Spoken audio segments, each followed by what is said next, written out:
Yeah.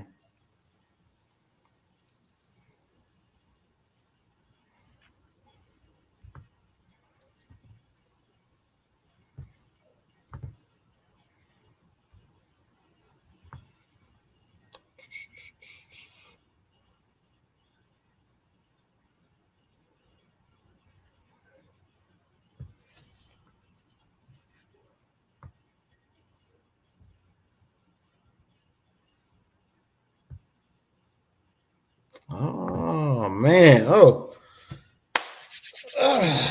man. Got the, got the You all right there? man. Having holding babies. You know what I'm saying? Just doing that. I got to get that used to that holding the baby thing. You know what I'm saying? It's, and then of course you get adjusted to like sleeping and not moving. Because you used to being fluid with your back. You know what I'm saying when you're sleeping, but then you get the baby on your chest, right? And you can't and you don't move. It makes you sleep just a little different, bro. I guarantee you it does, man. I guarantee you it does. But hey Have you man, but have you picked up any hobbies since you've been um home? I've been practicing washing clothes. You got to wash baby clothes different. You know what I'm saying? You got to wash baby Yeah. clothes different. Hmm. I've been a projectile catcher. Pause. As my son, from time to time has an upset stomach. Got to wipe the baby's mouth off. And I've been going to the park lately. All right, bro. It's a really nice park. About a block and a half from the crib, man. And I'm out there, the other fathers, we like visually, like fathers when we doing stuff, like you visually high five another man. You know what I'm saying? He pushing him on the swing, I'm pushing him on the swing. You know what I'm saying? I got a stroller, he got a stroller. That's pretty cool, you know what I'm saying, when you get to I know you got a chance to experience that. You know, back in it's been a minute, but I know you remember that feeling, Jake. Like yeah, I'm doing something, and another father's like, yeah, I feel you. You know what I'm saying? That's what's been going on with me lately, man. But Jay, like when we was off air, bro, you was telling me about like the app Words with Friends. You on Yeah, that? yeah, man. I've definitely I've gotten to enhance my vocabulary, so to say. Right. Um, I was actually playing words with friends with someone lived a very interesting life. So she just had time to just lay around and we played words with friends. Right. She worked from home. Yeah. Yeah, She conducts her own. OnlyFans. Yeah, Oh, okay. yeah, OnlyFans. That's OnlyFans. that's a hey, it's a job. It's paying. It's paying. Hey, it's definitely you have to learn your words. That start. I try to get as many like 7-letter words as I can. You know what I mean? Right. Right. But yeah, like only words with friends, man. It's a cool game to play with somebody you laying around on your back, doing nothing. You know what I'm saying? Literally. Literally, right. Right, man. Well, look, dog. We got a lot to get into. We back for a little off-season show. Shout out to everybody who joined in. We might as well get to work, baby. Let's do it. Talk here.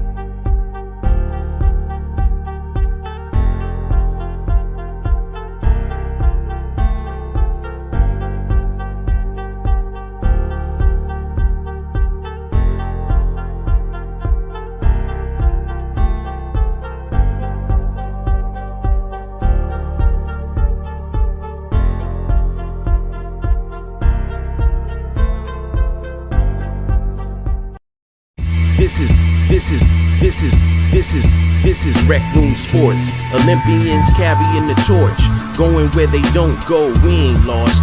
From the optics to the topics, we got this with synopsis. Think outside the boxes like Jay on the mic or your boy K Whit. Joe is my coach, T Sweat on the mix. All sports, even if you catch fish like Nate Diaz catches fist. You need to catch this episode, it's a can't miss. We go live and you should subscribe and X's and O's. We made our plan, yo.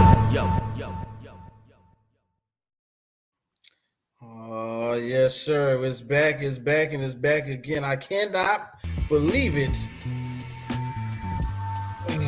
Bruh, I feel like, like you know how you go back to work and like you gotta remember all your passwords when you clock in. I gotta remember how to do it, man. We had a little break off, but it's all good, man. Ladies and gentlemen, what's up? What's going on? It's me. It's him. It's you, right? Yes. We here, man. Hey, it's the people. It's the folks. The Rec Room Sports, man. It's the guys, man. Once again, we're doing a little off-season show. You know, we normally take a break, Jay and I. I don't know if y'all know if you watch any of our other shows. Jay has ventured to parts unknown. He's had a trip or two. You know, me personally, I've had a baby. Shout out to me. All right. You know, and we back though. You know, and guess what? It's a lot going on right now in the sports world, y'all. So we're gonna do a little comprehensive show today. It's not gonna be very long. We're gonna cover a couple of the bases. We got two of our favorite guys in the building. So make sure you tune in. Make sure you like, share, and subscribe right now. It's the Rec Room Sports Podcast with the homies Jay and your boy K Whit, man. I can't believe that it's March already, bro. Like, it is literally, I swear, just the other day, like, if it felt like just the other day, we was talking with Bo and Champ, and we was like, it's Super Bowl, it's January, it's the playoffs, blah, blah, blah. 2 months later, look at us now, bro. How you been? Everything all right, though? I'm living. That's all you can ask for, right? I'm telling you, sometimes, bro. I'm telling you. Ladies and gentlemen, y'all know what's going on, man. It's the guys from the Rec Room Sports Show.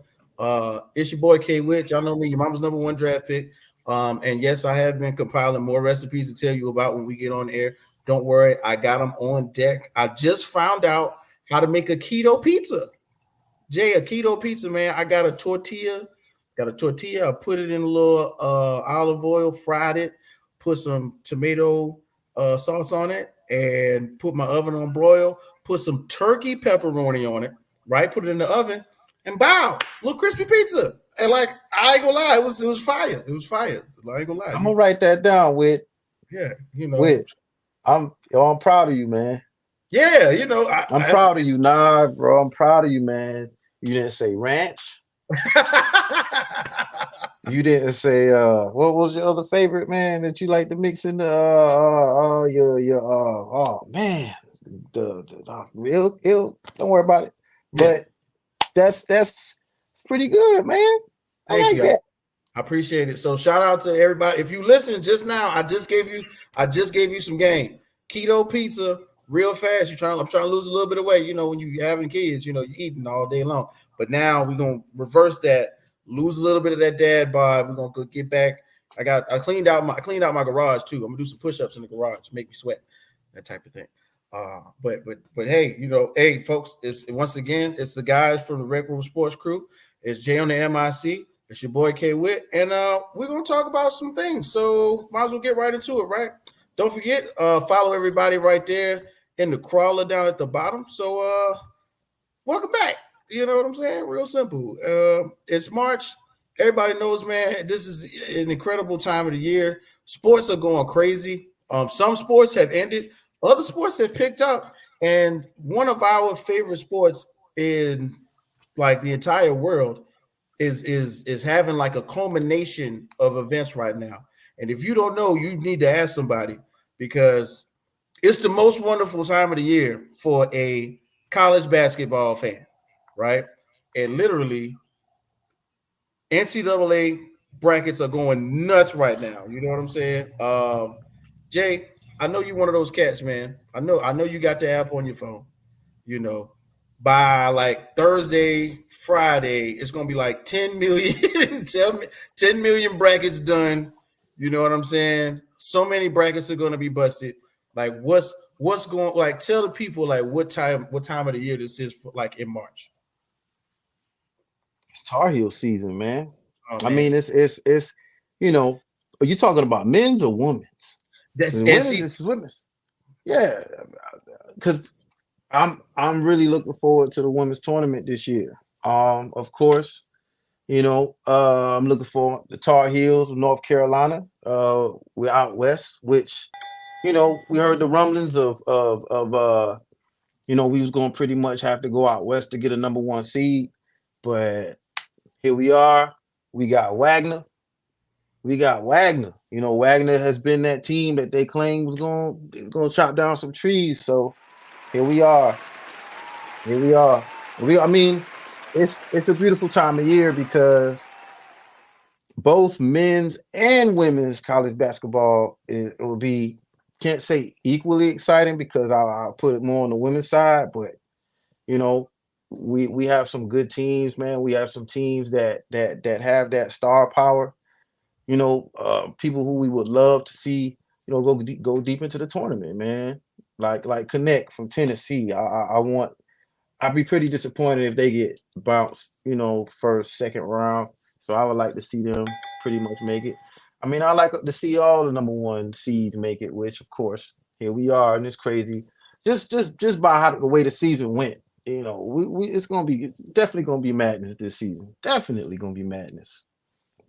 Man, listen, bro. I'm in that vein this year, man. Like, this is one of those first years, and I'm not mad at it. And when I make this statement, let's not take away any of the previous years where there was excitement, swings of play. What I'm saying, up and down, the jostling of the positioning for number one seeds, but I can't lie, like it's a lot of eyes, a lot of extra eyes on women's college basketball this year, and I believe there are so many eyes on the women's NCAA tournament. And bro, there are normally as this is as a man, I'm being real. I'm looking at the men's bracket, and I'm going, oh yeah, he gonna go to the league, and what I'm saying, it's gonna be the top 5 pick, and da da da da. But this year, I'm like, bro, bump all of that. Caitlin Clark in Iowa. Okay, y'all, you seen her pull up from, the logo. I'm talking about Big Cardoza. Shout out to Big, yes, right, the Big Doza. Real talk. USC ladies, we see you. Shout out to the hometown. Drop a bomb for Coach Don Staley and the girls at USC. All right, going undefeated and another SEC championship under the belt. You know what I'm saying? I'm thinking about the other USC. The Trojans. Shout out to Juju. Okay, we want to see her show up under the bright lights. Like I can really name probably like 5 or 6 young ladies in college basketball. I don't know how many men I can name this year, but I think that's one of the huge turns of what's going on right now. Hey man, shout out to one of our favorite guests, Freeport. Let's go, College of Charleston. Everybody knows, man. My man Freeport is a College of Charleston alum. Shout out to you, my dog. You know what I'm saying? And shout out to Jay. Don't forget that Jay got his producer credits on Freeport's last album, man. Big things going on. We're gonna get into that next time Freeport gets on the show. So Freeport, here's the deal. Hey, so Donnie, what you saying? Because if I don't know. The first thing I saw, with these guys who should move by now, like, don't you think it's about time they move somewhere and play like real talent during the season? I mean, how many seasons in a row is this? Shouldn't they be thinking about moving? This is a question. Just a question. College of Charleston, but more come out and somehow on the bracket every year, right? Right, but more importantly, I mean, do you want to see them beat your favorite team? Huh? Oh man, it's Tar Heels. Would you love them that much? That's all I just want to know. And if you do, man, say that, whatever, man. Whatever you talking, man. That's great, man. That's your school. That's your school. That's great. But yeah, man. Hopefully, they lose before they get to, they get to Carolina. So you won't be conflicted. You know what I'm saying? Hey man, what Freeport says, we play whoever wants to play us. If they don't, they don't. It's a win-win for real. You no lie, bro. No lie. It's a win-win, straight up. No matter who wins. As long as we beat Alabama, hey, listen, we take it. Hey, listen, all Bama, so it's some Bama people out here in the streets. We also got a fellow Bulldog fan for you, Donnie, coming up on the show. So make sure you stay tuned. Also, Donnie, you share interest with one of our guests as well, being a Bulldog and a Falcon fan. So Freeport, I need you to like, share, and subscribe. Also, stay tuned before we can go ahead and get into our next segment, man. But I'm looking at this thing, man. You know me, last week when we did one of our other shows, Jay, we talked on in the hoop about things that we are excited about. I'm always excited about the geography lesson that we get when it comes to March Madness, because I don't know where Stetson College is located. No idea, but I'm going to look it up. Don't know where Longwood is located, but they play Houston. I'm going to look it up. That'd be funny if they was in Houston.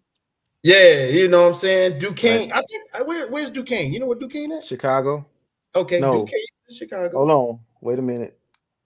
Don't get me. Don't get the line. Yeah. If you can look, do me a favor in the chat. Everybody Duquesne in the chat, look up where Duquesne College is. Okay. And tell us, you know what I'm saying? Tell us what you got going on in your bracket, of course, because right now bracketology is going up. I think the numbers are really crazy right now. It's slated to be up in the tens of millions of brackets completed by the time we get to Friday. And by Thursday, it'd be crazy to see how many brackets are busted just in that first couple of weeks, especially Pittsburgh, PA. It's Duquesne's in Pittsburgh? Yep. Oh, there's a lot of things going on in Pittsburgh. Isn't that crazy? Right. But we'll get to that too. So matter of fact, this is going to be one of my favorite parts of the show today, because I got two guys coming on the show, and both of them are like cousins, distant cousins. You know what I'm saying? I think every once in a while, like me and Jay, we get to talk and we go, man, you know what? I would love to go drink a beer with that guy. And so we're gonna bring on the first one out west. I don't know if you know, but from time to time he does a show on the Roku network, and he covers the Seahawks. Ladies and gentlemen, we're gonna bring on our first guest. It's our guy, our brother, our favorite uncle, Bo Crouch. Bo, how's it going, guys? What's going on, brother? How we doing today? Good. Congrats on the kiddo, man. Oh, thank you very much. I appreciate that, brother. I appreciate that. You know what I'm saying? Hit the button. You know what I'm saying? Welcome to the stage. And you guys definitely have to come out and drink beer. Like, that's not gonna help your keto quest, but no. But so it's just got to be like a cheat time. Mm-hmm. Come have a beer. There we go. Yeah, got to have a cheat day in there somewhere. That's right. Second guest, somebody, if you've been paying attention to, see, Donnie threw it out there. Yeah, pause. Said our second guest, who also, if you're watching the show, one of the dopest analysts on the social media scene right now. Make sure you do your research. Go and follow him on TikTok. Over 1 million likes right now. We got to big up our guy, the undisputed world champ. Champ, what's going on, my brother? How we doing? I kind of feel left out, man. Y'all should have told me I was wearing the Phoenix. hey, this don't worry about this. I still want to fit it tonight. This whole thing, don't worry about that. Here we are. Yeah, we won't even talk about. God is good, man. Thank y'all for having me back, brother. Of course, man. Hey, man, you right about drop. Man, my bun for God being good right now, man. That's real talk. And Jeremy, we bring y'all up here, of course, because the comprehensive football knowledge that we have here is so expansive. It is going crazy, and we are definitely going to get into free agency, man. And I'm talking about, like, right now we got representatives from our respective conferences. Of course, me being a Steelers fan, Jay being a Commanders fan, Bo having knowledge from the Seahawks, and Champ, of course, a respected Falcons journalist. What we're going to do, guys, we're going to talk about everything else, and then we're going to talk about our respective teams right after that. So, man, you know what I'm talking about? What did our favorite teams do? We'll get to that last. But right now, we'll go off-season free agency football talk. Now, there's been a lot of moves. A lot of moves have been being made. And I'm talking about it. I feel like at the drop of a hat, it was like ready, set, go. And it was going on. Yeah. What we'll do is we'll go around a little bit, see what you guys got in mind. Bo, first off, go ahead and start us off, man. What was one of the big splashes? You took my quarterback. Sorry, my fault. Go ahead, Whit. No, I honestly, probably one of the biggest ones was Cousins going to Atlanta. They were a team that's in a bad division. They needed competent quarterback play, which you'll get out of Kirk Cousins, and they have other nice pieces on that team already. They also have draft picks. They have money. So, I mean, they can bring in talent. That's a team that can be a real problem this coming year. Ah, man. Okay. That's a good one. That's definitely a good one. Champ, my guy, when you think about free agency, what was one of the first things that jumped out to you when the pistol was sounded for free agency and then everybody was like, go?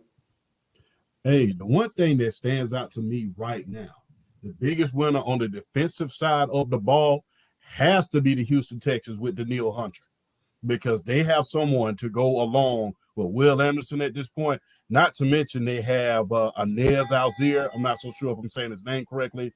They have Darius Altry, and they have a couple of other guys. So that stood out to me more than anything, because that defense was already ranked 11th in the league. It was already ranked 11th in the league. And they have the defensive rookie of the year in Will Anderson. So, and then they lost Jonathan Greenway, ironically, to the Minnesota Vikings. But for them to acquire a pass rusher, the caliber of Danielle Hunter, to go opposite of Will Anderson, a lot of attention is about to be taken off of Will Anderson, and we're about to see what he can really do at this point. Right. Jay, you got something that jumped out to you, man, when the gun was sounded for free agency to get popping? I'm going to say, other than the fact that I do not recognize my own team.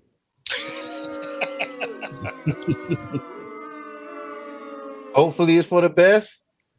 I'm tired of winning the offseason. I'm tired of being excited about the offseason. I don't know what to say about my team, but they look, I don't know what to call it. Bo, they took my quarterback. That was, it hurt. Them taking Sam Howell, man, that kind of hurt, because I knew at that point for the Commanders that we are now getting a quarterback. We will not be getting Maserati Mars. We're which a lot of people say we're not going to get him, but he will be available for us with a quarterback. No quarterback, so I guess we're getting a quarterback. It sucks. Have so many people I want to announce that I will be signing a 1-year contract with the Commanders for $350,000 guaranteed. Just to talk junk, man. That's it. But what stands out to me the most, man, and being honest, I'm sorry, got to give two answers. Brian Burns going to the Giants. What was that about? Are we, okay, why did you just take this man? Like, you don't plan on winning. Why are you getting him? Why are we doing this? Just tank again. And positively, I like what the Raiders did with getting Christian Wilkins. With your boy Crosby out there, I really feel like that defense is going to be worth something. Kind of in a bad division, but it's just so many moves. Like the Eagles getting Devin White. There's just so many kind of underrated moves this season that it's just bananas. This is the biggest offseason, the craziest offseason we've seen ever. And, that's just what stands out to me the most, is just everybody going everywhere. You don't, if I ask any fan of any team, every fan of every team would be missing a move. Like, did you know this person is not here no more? Did you know you got this person? Like, what? But for every team, every team, every fan could say that about their team. But that's big. That's what sticks out to me the most, man. Is all the moves, just the offseason period. This is the craziest ever. That Brian Burns one was hilarious because you're not going to pay Saquon. You don't know what you're doing at quarterback. Let's just dump a bunch of money at a guy that probably isn't going to move the needle for you. It's like, I feel like you could have used that money since you need, I don't know, roughly 51 guys to fill out a good roster. It felt like when the Bears added somebody in the middle last year. You're just like, okay, like that's not going to do anything. Like, is he a good player? Sure. Is it going to matter on that team? Nope. Dog, and listen, you got a point there, Bo. For me, let's see. Hold on, wait. Let's see what the comment is we got back here. Hey, all right. All I care about is Steeler Nation, ma'am. Let me tell you something, ma'am. I don't know you. Okay, Theodora Lynn, but we're going to talk about the Steelers. I promise you. Just give me a minute, dear. Please, Miss Theodora, like, share, and subscribe so that other Steelers fans like yourself can hear from two analysts, because I'm going to make them talk about the Steelers today. All right? All right, but please stick around, Miss Theodora. I just like you went immediately from I don't know you to dear friend of the show. and then y'all, and then that's my sister, y'all. Okay, she will hurt y'all. She will hurt y'all over some Mike Tomlin. I'm just letting you know. Don't say anything bad about Tomlin, man. Please don't. Thank you, ma'am. Please like and share, subscribe, because we're gonna talk about that in a second. But yeah, so my big thing right now, for the beginning of free agency is running backs on the move, bro. I ain't gonna lie. Last season we were looking at Saquon and Josh and Austin, and they got on the phone and they had a Zoom call and they said, we can't stand for this anymore. They got to pay us. And this was the year right here where the running backs was like, look, bro, I ain't going for the franchise tag. I'm going somewhere to get some money. And it happened. And then out of nowhere, old heads start popping off. We got Tiki Barber, bald head, boiling eggs, cooking grits on his scalp right now because Saquon decided to go get some money in Philadelphia. I thought that was actually a really good move for Saquon because, of course, in old school terms, you really don't see a lot of moves within the division. You really don't. It's kind of like a unwritten rule. But for Saquon to go from from New York, East Rutherford, New Jersey, to Philadelphia, I mean, it's a team on the move, and it's filling a need. I'm sure, we'll get to Bo and Champ so they could talk about, some more needs of a team like Philadelphia.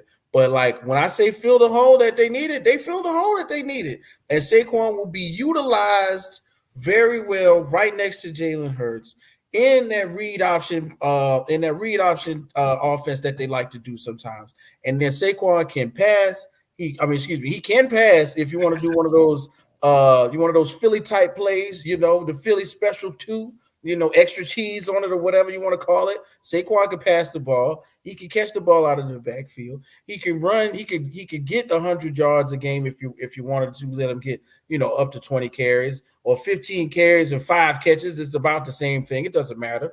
A guy like Josh Jacobs leaving Vegas, going to Green Bay. Who would have saw that? I necessarily didn't. I thought Vegas might have coughed up a check for that one.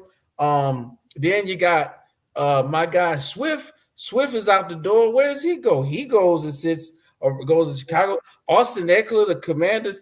And then the big one towards the end, Derrick Henry to Baltimore. These running backs are not staying, or the big money running backs, the big name running backs, were not staying in place this year. They weren't waiting for their respective teams to pay them. And unfortunately, we are in a marketplace where the running back is one of the what's a good way to put it? Least respected commodities on a football field as far as monetary compensation goes. And now this is about to reset a whole new, like pretty much almost every division. Everybody's main running back is somewhere else now, and some of them are still within the division. So it's going to be interesting getting into the season. And every shout out to everybody watching. I know it's some Madden players out there. I know it's somebody ready to play with Baltimore and put the all black uniform on Derrick Henry and watch him go crazy in a Baltimore uniform. I know. I trust me. I want to myself, but other than that, guys, let's hop around a little bit. So, of course, we got some exciting news. That I thought was somewhat interesting. So, of course, in New York, in a Jets uniform, we're waiting on old wise Obi-Wan Kenobi, Aaron Rodgers to come back and be healed up and be 100%. And so to make sure Uncle Aaron is not on his backside, especially the very first play of the season after he runs out of the tunnel with the American flag, we want Aaron to be upright. They went and got somebody to block for him, one of the perennial pass blockers from Dallas. Do you guys see that with the signing of Tyron Smith? Do you guys see that as a good move for the New York Jets, or is it just a move of futility? Like it's really not going to help nothing. He's past his prime. What y'all think? I mean, everything in front of him is going to help because that offensive line was definitely a weak spot of that team. Ron. right. Ron. Hey, you got to keep him up on. You got to. Like I always say, the quarterback can't throw on his back. So I think that's a good move. He just made All-Pro last year. Yep. Just made All-Pro last year, second team. So I mean, you bringing him into a system like that. Not to mention, they just went out and signed Mike Williams today, too. Mm-hmm. Went out and signed Mike Williams today. So it looks like they're going all in. So I mean, hopefully, Ron can get off the handicap list and get back into it. But just in case, New York, you might want to look at Michael Penix Jr. Just in case, because remember what happened last time Ron got hurt? The season was lost. And guess what? There's nobody interested in Zach Wilson at this point, so there's no trade. Looks like you're gonna have to release him, and dead money's gonna come in, or he's gonna end up being third string. And guess what happened last year? Your second string and your third string got hurt, so it was a whole disaster. So, looks like they're going all in for it. If Ron can come back and do some things, because there's a lot of question marks in Buffalo right now. A lot of question marks about Tua at this point because he's only played one season. Let's just keep it real. He's only played one full season. So that's a lot of question marks in that division. And we know we're not going to get – this is not your grandpapa's or your granddaddy's New England Patriots at this point. This is a whole new era. It's a whole nother game. So guess what? In the great words of Nas from One Mic, the time is now. Ron, this is your chance to win the division, go to a Super Bowl. Yeah, well, and the Dolphins got a lot of questions because, I mean, they got rid of most of their defense, and their defense wasn't exactly awesome anyway. No, indeed not. They was not awesome at all. Matter of fact, they gave up a lot of points. Mm-hmm. So, I mean, they couldn't stop Patrick Mahomes in the playoffs. So, I mean, you got to think about this. In New York, they haven't, as far as the Jets are concerned, they haven't had a champion in a long time. It's been years since the great Joe Namath from Alabama did anything, and to this day, we've never forgotten about him in New York, regardless of what quarterback they've managed to bring in, whether that be Richard Todd, whether that be Mark Sanchez, whether that be Vinny Testaverde, whether that be anyone. So we still haven't forgot about the great Joe Namath, and we won't forget about him. That's because of the name you just let off. And we won't forget about them until they win a Super Bowl because, the quarterback position has been in futility for a lot of years in New York as far as the Jets are concerned.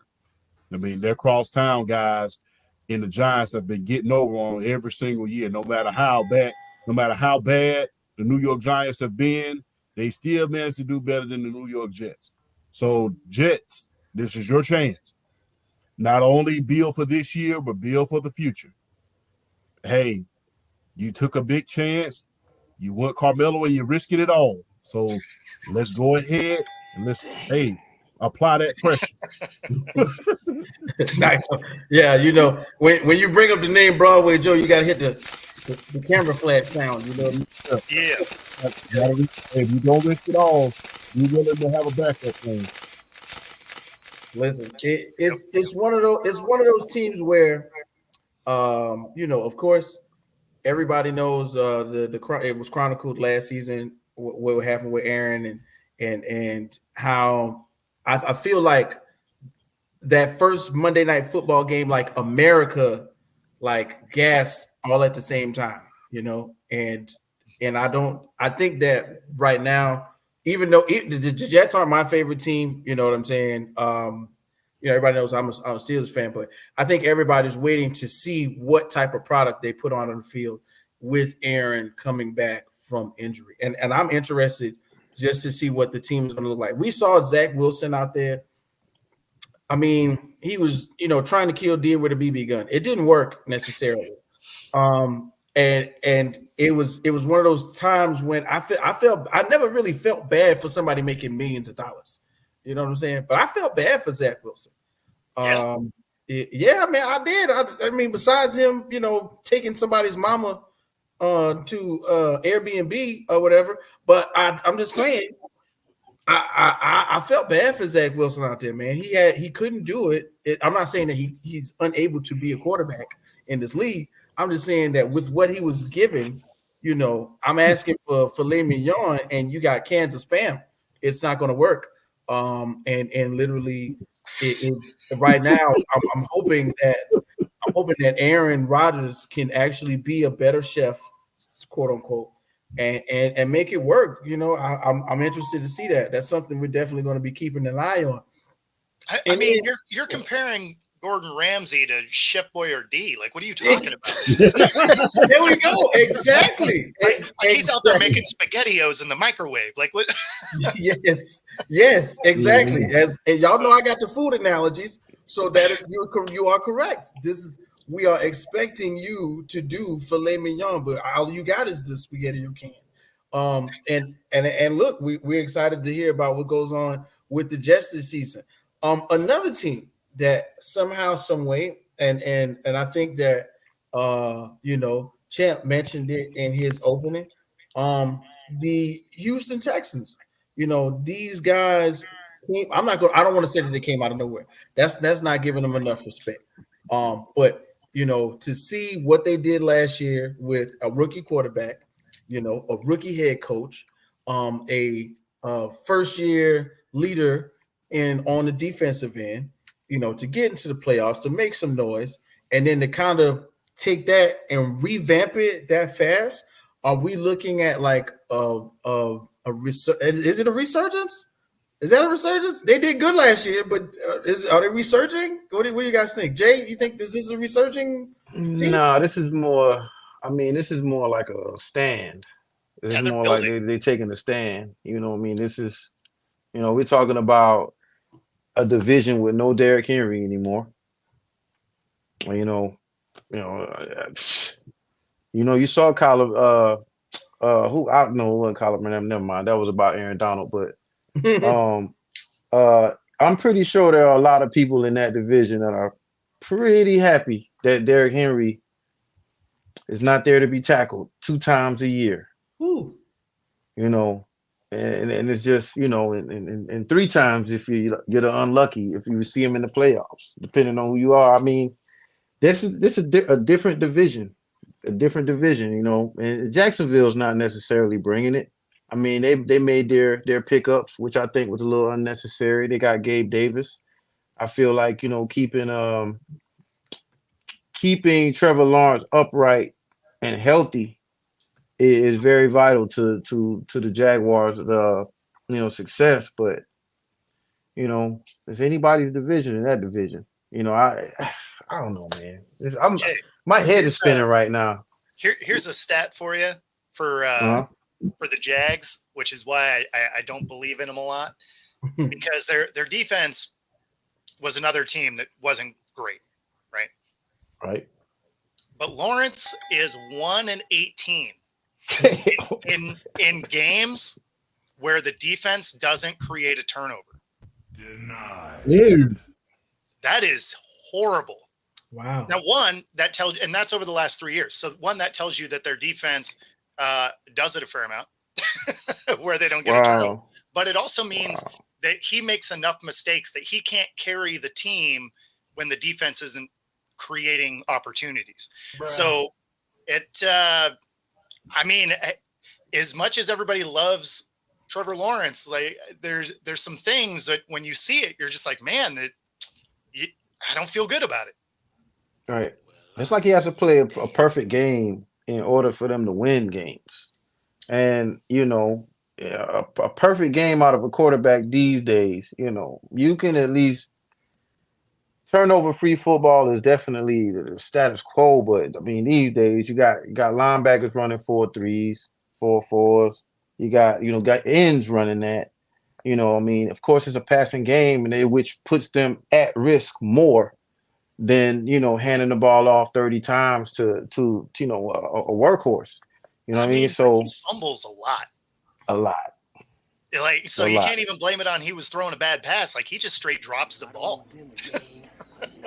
He was about as turnover prone as anybody. I mean, he turned over the ball. He turned over the ball just as much as Desmond Ridder. That's how much he turned over the ball. Like last year, it was hilarious. He was scrambling out to his right, didn't get hit. No one was by him. He fumbled. You're just like, what is happening? I mean, like I said before, I've said this before, and people knock me when I say this, but I keep saying it. People fall in love with Trevor Lawrence for what he looks like rather than what he is. Hold on, wait. Say that again, because I gotta digest that. Say that again. Yeah. People fall in love. People fall in love with what Trevor Lawrence looks like. 6'6", 235 pounds as a quarterback, tall, can see over the offensive line, got a cannon of an arm, mobile. Because you have to be mobile nowadays because that pocket is collapsing like me on a sandwich. So you gotta. So everybody's even back from high school, everybody fell in love with his size, his arm, his charisma as a quarterback. Good looking guy too. No funny business, but good looking guy. But can he play football at this level? I haven't seen it. They kept coming in talking about how he was gonna have an MVP season. Mind you, they were tied for first place in the middle of the season. 8-3. They was tied with the Baltimore Ravens, who had a Triple Crown defense, number 1 in the league. They was tied with them. And they won one game going down the stretch. That's arguably the biggest collapse that we've seen since the Cowboys with Wade Phillips. Except for the Eagles. I mean, the thing is, the Eagles at least made the playoffs. Not only did the Jaguars miss the playoffs, you lost almost 6 games in a row. How does that happen? You only had to win one game and get into the playoffs. So not only did a rookie quarterback and a rookie coach steal the division away from you, they went to the playoff and they flat out demolished you, to be honest with you. And you have to think to yourself this: is Doug Peterson really the coach for this team? Or was it just a case of you just being at the right place in the right time in Philadelphia? Because keep in mind, I've said this on several occasions, there's 2 places in this world, that you can get fired quicker than a hiccup even after you win a championship. And that's Auburn University and that's Philadelphia. Think about it. Gene Chizik won the national championship in Auburn with Cam Newton. 2 years later, he was gone. Doug Peterson won a championship up there in Philadelphia. Less than 2 years later, he was gone. Remember, Andy Reid took them to a championship. A couple years later, he was gone. Hey, they already talk about Nick Sirianni and his job already up there in Philadelphia because he just had a bad season.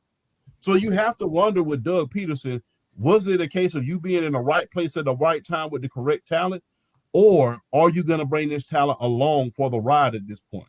Because according to conventional wisdom, I would say, hey, Trevor Lawrence is a generational quarterback, a term which gets thrown around a lot these days, might I add. Everybody's a generational guy just because they can throw the ball 80 yards, which everybody can do nowadays coming into this league. The question is how poised you are. What is your leadership skills? Hey, if the defense has to constantly bail you out, then hey, how are you? What does that say about you as a quarterback? If a defense constantly has to bail you out and you are 1-18 when your defense does not force a turnover, what does that say about you as the quarterback? What does that say? Because guess what? There's going to be certain games, especially these days. This is not like in the early 2000s and the 90s where, defense is just premium. Hey, some games you're going to be in shootouts. And sometimes you're going to be in shootouts with mediocre quarterbacks. Hey, like the Joker says, all it takes is one bad day. And if you can't go ahead and if your team cannot trust you in order to make go-ahead throws and lead them to a victory without your defense having to constantly bail you out, what is that saying about you as a quarterback? And we need to stop the narrative of, oh, yeah, every time a quarterback loses, well, he don't have the defense. If you have pieces on offense and your offense is mapped tight and you're being developed as a quarterback, we saw quarterbacks win without great defenses. We saw Drew Brees do it without Pro Bowl wide receivers. Not one of his receivers was all pro during his time in New Orleans. Not one of them. So let's stop blaming the defense every time the quarterback fails, because that's exactly what happened going down the stretch. Trevor Lawrence sold, although he was coming into the season with all this hype, and he let C.J. Stroud come in and take his division. And after this year, you can rest assured you're going to start hearing a little bit more about how Trevor Lawrence is not what they think he is. And you're going to start hearing a little bit more of how the 2021 quarterback draft class was one of the worst in league history. Bro, I real quick, and it kind of goes back to that Trent Dilfer quarterback camp. If you look back at that Trent Dilfer quarterback camp, you know who was the guy shooting it out with him, right? Justin Fields. So it's like, I really, really, really want one of these guys to like really succeed, because it doesn't look good. When they were trying to see the best, let alone the best in the state of Georgia, right? Here they are. They throw them on ESPN to duel it out, and neither of them, are the man. So it's I'm rooting for them, man. I hope one of them I hope they get it together. I hope they both get it together. But it doesn't look good for Trevor Lawrence. Justin Fields still has another chance. He has a chance. The chance with. Does he though? Yeah, I believe he does. I believe it's gonna take some coaching. Chicago has not had a true coach. They have not had a true coach since Lovie. They have not. They haven't had a coach since Lovie Smith. So let's just get that out of the way. They haven't had a coach since Lovie Smith, just like the Chargers haven't had a coach since Marty Schottenheimer.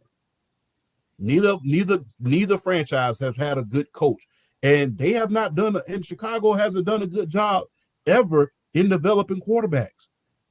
They've never done a good job on developing quarterbacks.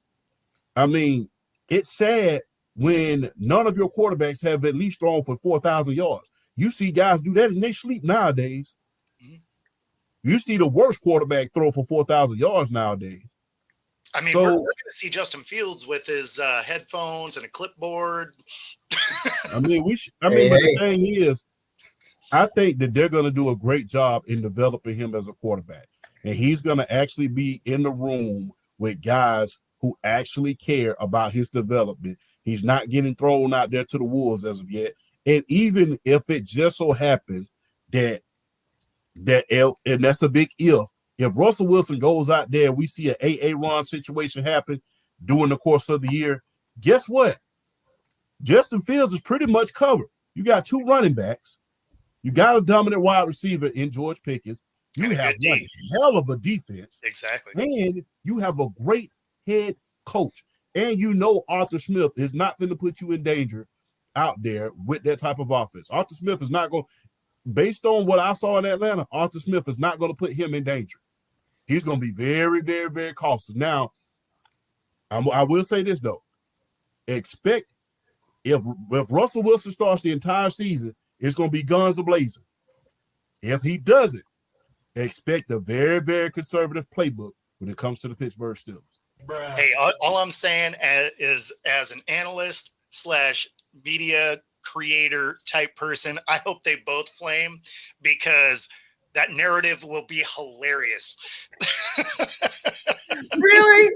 Okay, we're gonna keep it going now, because I see where this is headed at right now. No.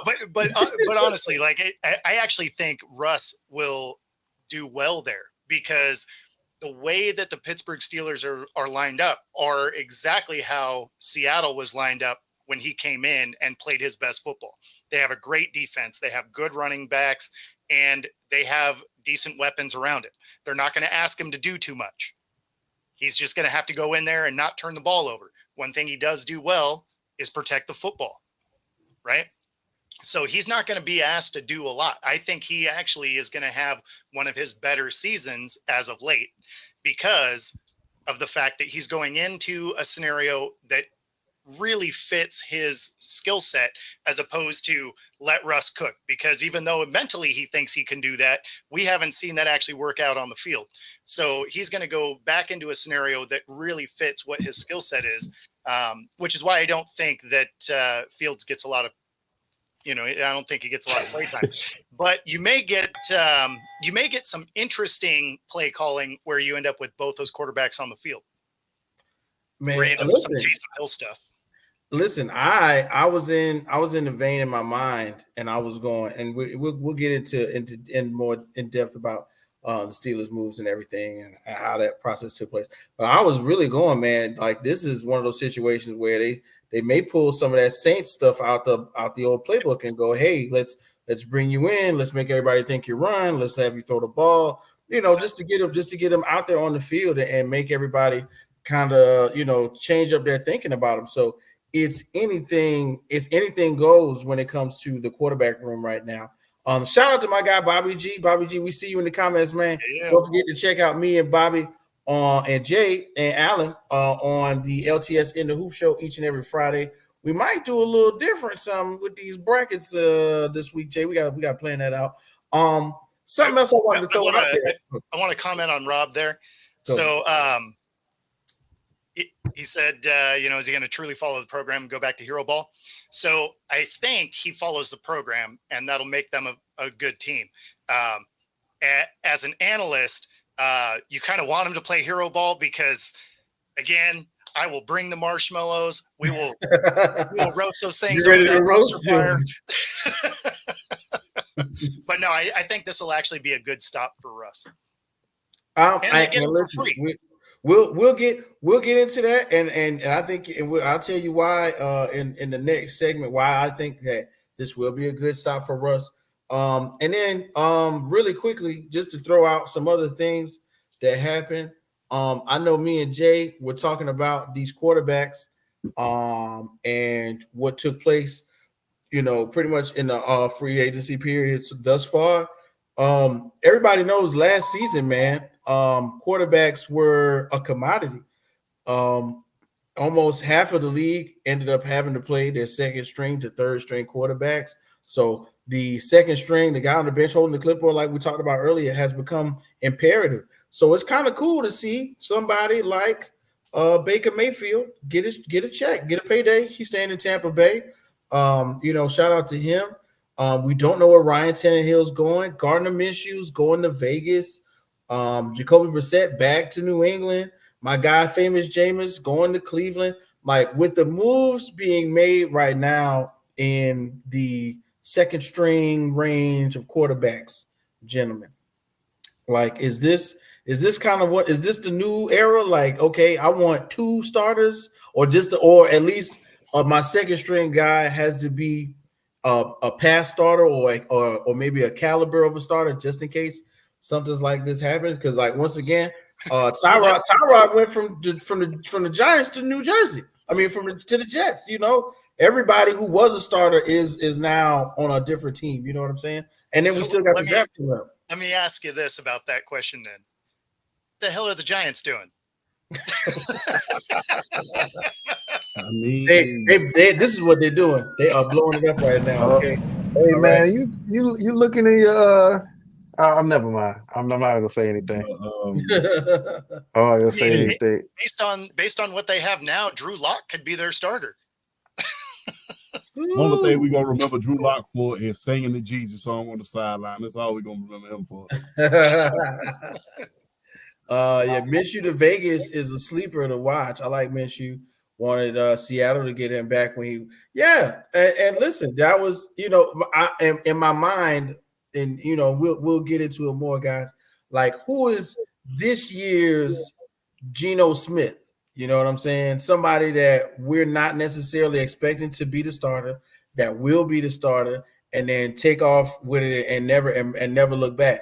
Who was this year's Baker Mayfield? Everybody was looking at Baker when he went to Tampa and was kind of suspect about how it would turn out. Baker had a career year last year. Geno Smith, Seattle, my Seattle guys right here.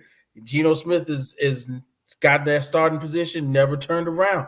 Is this a year where we have somebody like, I didn't even pay this attention. A guy like Sam Darnold, who is in Minnesota because there's no more Kirk Cousins. Sam Darnold turns up and goes, "Hey, I've always wanted to be the starter again. You know, they didn't do me right, and here or there. Now this is his time. Like, is this a situation? Is there a situation that you guys see so far where somebody could take the reins of a starting quarterback position and run away with it? I mean, if Darnold balls out, he gets comeback player of the year, because now all you have to do is just come back from being bad, right? So, to be honest with you, keep a real close eye on Cleveland. Keep a real close eye on Cleveland, because I get the feeling if Cleveland gets off to this rough start, they're going to be looking to start pulling the plug in a minute. This is your third year now. Yep. First year was a mulligan. The second year you got hurt. This is your full year back. You should, time is back on. Everything is back on. And the best you've looked is that last drive. That last drive right before you got hurt in Deshaun Watson. So and they just went out and got Jared Judy. Oh, yeah. They just went out and got it. So they're going all in. And Deshaun Watson said it himself. I'm not just making this up. Deshaun Watson said himself. I posted a video about it. Go on TikTok and look at it. They have a culture. They have the coaching. They have the fan base. They have the players. They should be primed for a Super Bowl. This came directly out of his mouth. In the great words of The Rock, directly. So, with that being said, watch them very, very closely this year, because I get the feeling about this. We start seeing a lot of struggling on the part of Deshaun Watson. Hey, don't be surprised. Don't be surprised. Jameis Winston comes in there and they just start and they just say, you know what? The heck, we're not winning a lot of games already. We're just going to start guns a-blazing. Because the thing is, you have that, because at this point you have nothing to lose. Now that's the biggest concern with Watson, right? Like he takes those 2 years off. He comes back for half a dozen games, something like that. Didn't play well. Starts, this last season was supposed to be a full season, right? He had the preseason and everything with the team, supposed to be good. Played below average, right? I'm being nice. And then started to play a little bit better, had his best game, gets hurt in his best game, right? So now you're looking at those 2 years worth of games. You had a few decent games and one good game. I'm not expecting a lot out of it, right? Because, I mean, like I've said before, there's nothing I've done where I took a bunch of time off and got better at it, right? So his talent level when he was with Houston, that's gone, right? That's 5 years ago now. So at this point, you're just hoping he's serviceable, and we haven't even seen that consistently. So I would imagine you're right that they're going to be looking to pull the plug. If he comes out and isn't good, there's too much talent on this roster to just be like, oh, we're spending a ton of money on this guy, we have to keep him. Well, to be honest with you, I have to say this as well. Oh, come on, Bobby. I hope he proves me wrong. I hope that he does. Yeah, because no, exactly. there's nothing more that I'm a Falcons fan. Everybody knows that. But there was nothing more that I would love to see than a historic team like the Cleveland Browns. I know that's their division rival, okay, but I would love to see a team with so much history win a Super Bowl. But the thing is, it's going to all come down to Deshaun Watson, because the thing is, this is your third year. All the timing and everything should be back by now. All of the timing. First year was a mulligan. They gave you that one. Second year, okay, you got hurt. They gave you that one. This is your third year. So if it ain't back now, hey, in the great words of the game, once you out of the throne, you can't have it back. Retirement home, and ain't nothing after that. Well, hey, listen. And I love how you did that. And this is what I'm going to say. Don't sleep on old J-Bo coming in there and running that offense a little better than Deshaun Watson. Right, yeah, we eating W's out there, okay? But look, guys, we're getting into the top of that first hour. Don't forget, everybody, like, share, subscribe. This is the Rec Room Sports Crew. We do hang with guys from Let's Talk Sports. So we got our people in the building. We got Bo Crouch of Football Talk with Bo. We got the undisputed world champ from TikTok. Make sure y'all follow him on TikTok. And here goes what we wanted to do, guys. So what have you done for me lately? What did our favorite teams do in free agency? Now, I don't know if you know, but the Kansas City Chiefs won the Super Bowl again. All right. So I have the pleasure of introducing a friend of mine. He's like a distant cousin. He also talks a lot about drinking beers with me and Jay and Bo, and one day possibly our good cousin, undisputed world champ as well. Let me bring to the stage someone who will, just because his team won the Super Bowl, we're going to let him have his piece real quick. Everybody, shouts out. Don't forget, hit the likes right quick.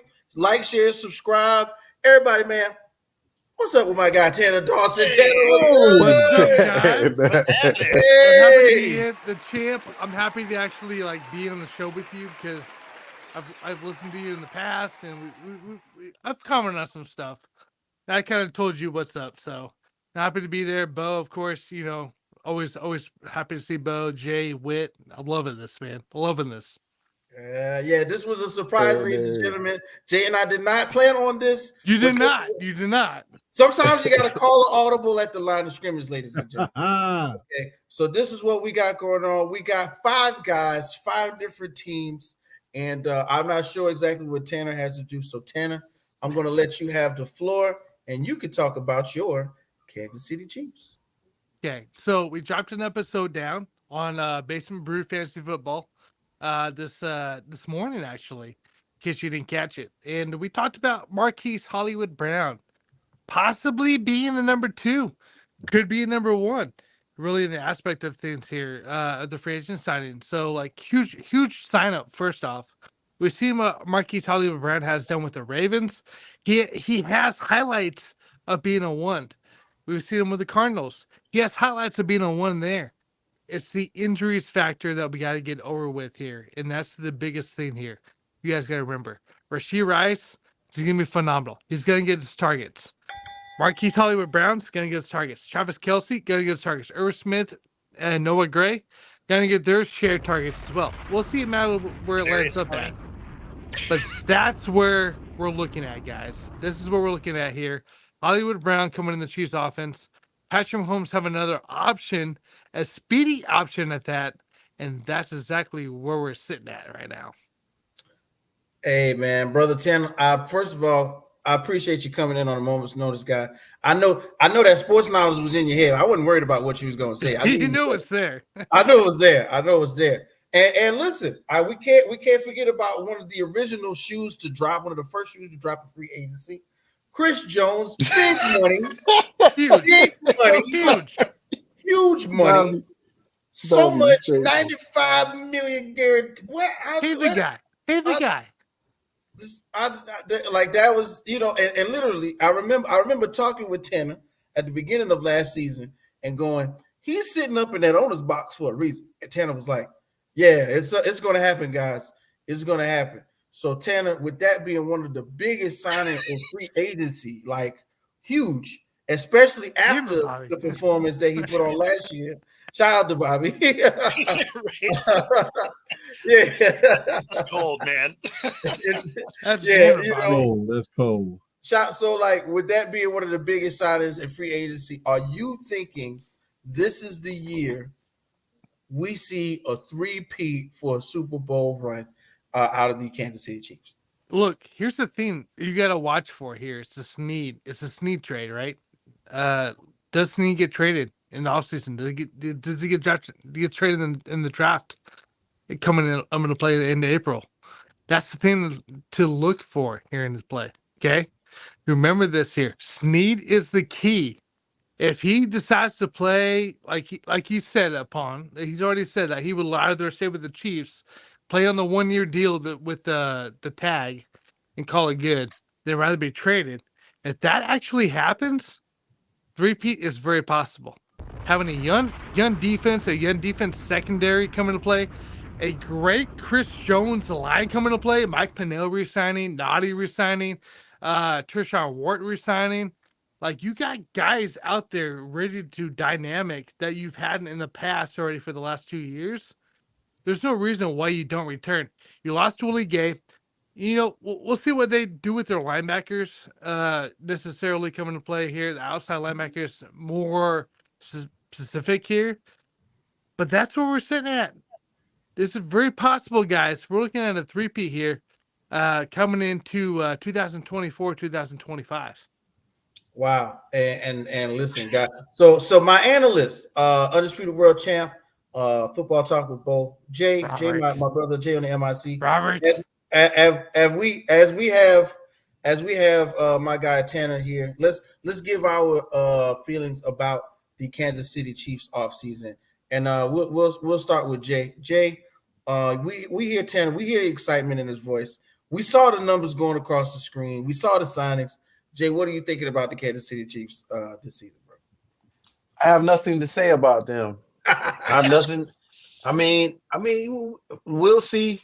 Over the test of time, they're going to be tested. Some way, something's going to come up. Somebody's going to say they don't have it. Something's wrong. The offense is this, defense is that. What I will say is, the only thing that I can say is I can't see the Chiefs defense getting any better than they got in last year. No, because I'm with right. We they've won with like the worst defense as far as the rush. They've won with the worst pass defense. So what can we say? What can we say? Are we talking about the Redskins here, or are we talking about I'm confused here. We're talking about the second best defense in the league, or are we talking about their defense? Their defense was good last year. Not last year. What I'm saying is before last year. They're actually okay. I'm with you now. They've been ranked last in pass defense and still won. They've been ranked last in rush defense and still won. But so I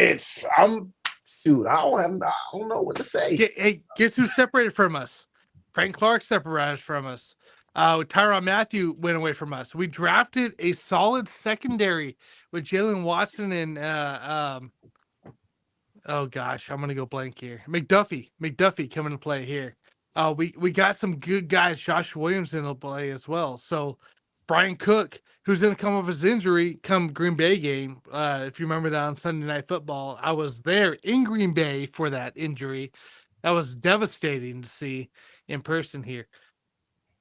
This is a different defense than 2 years ago.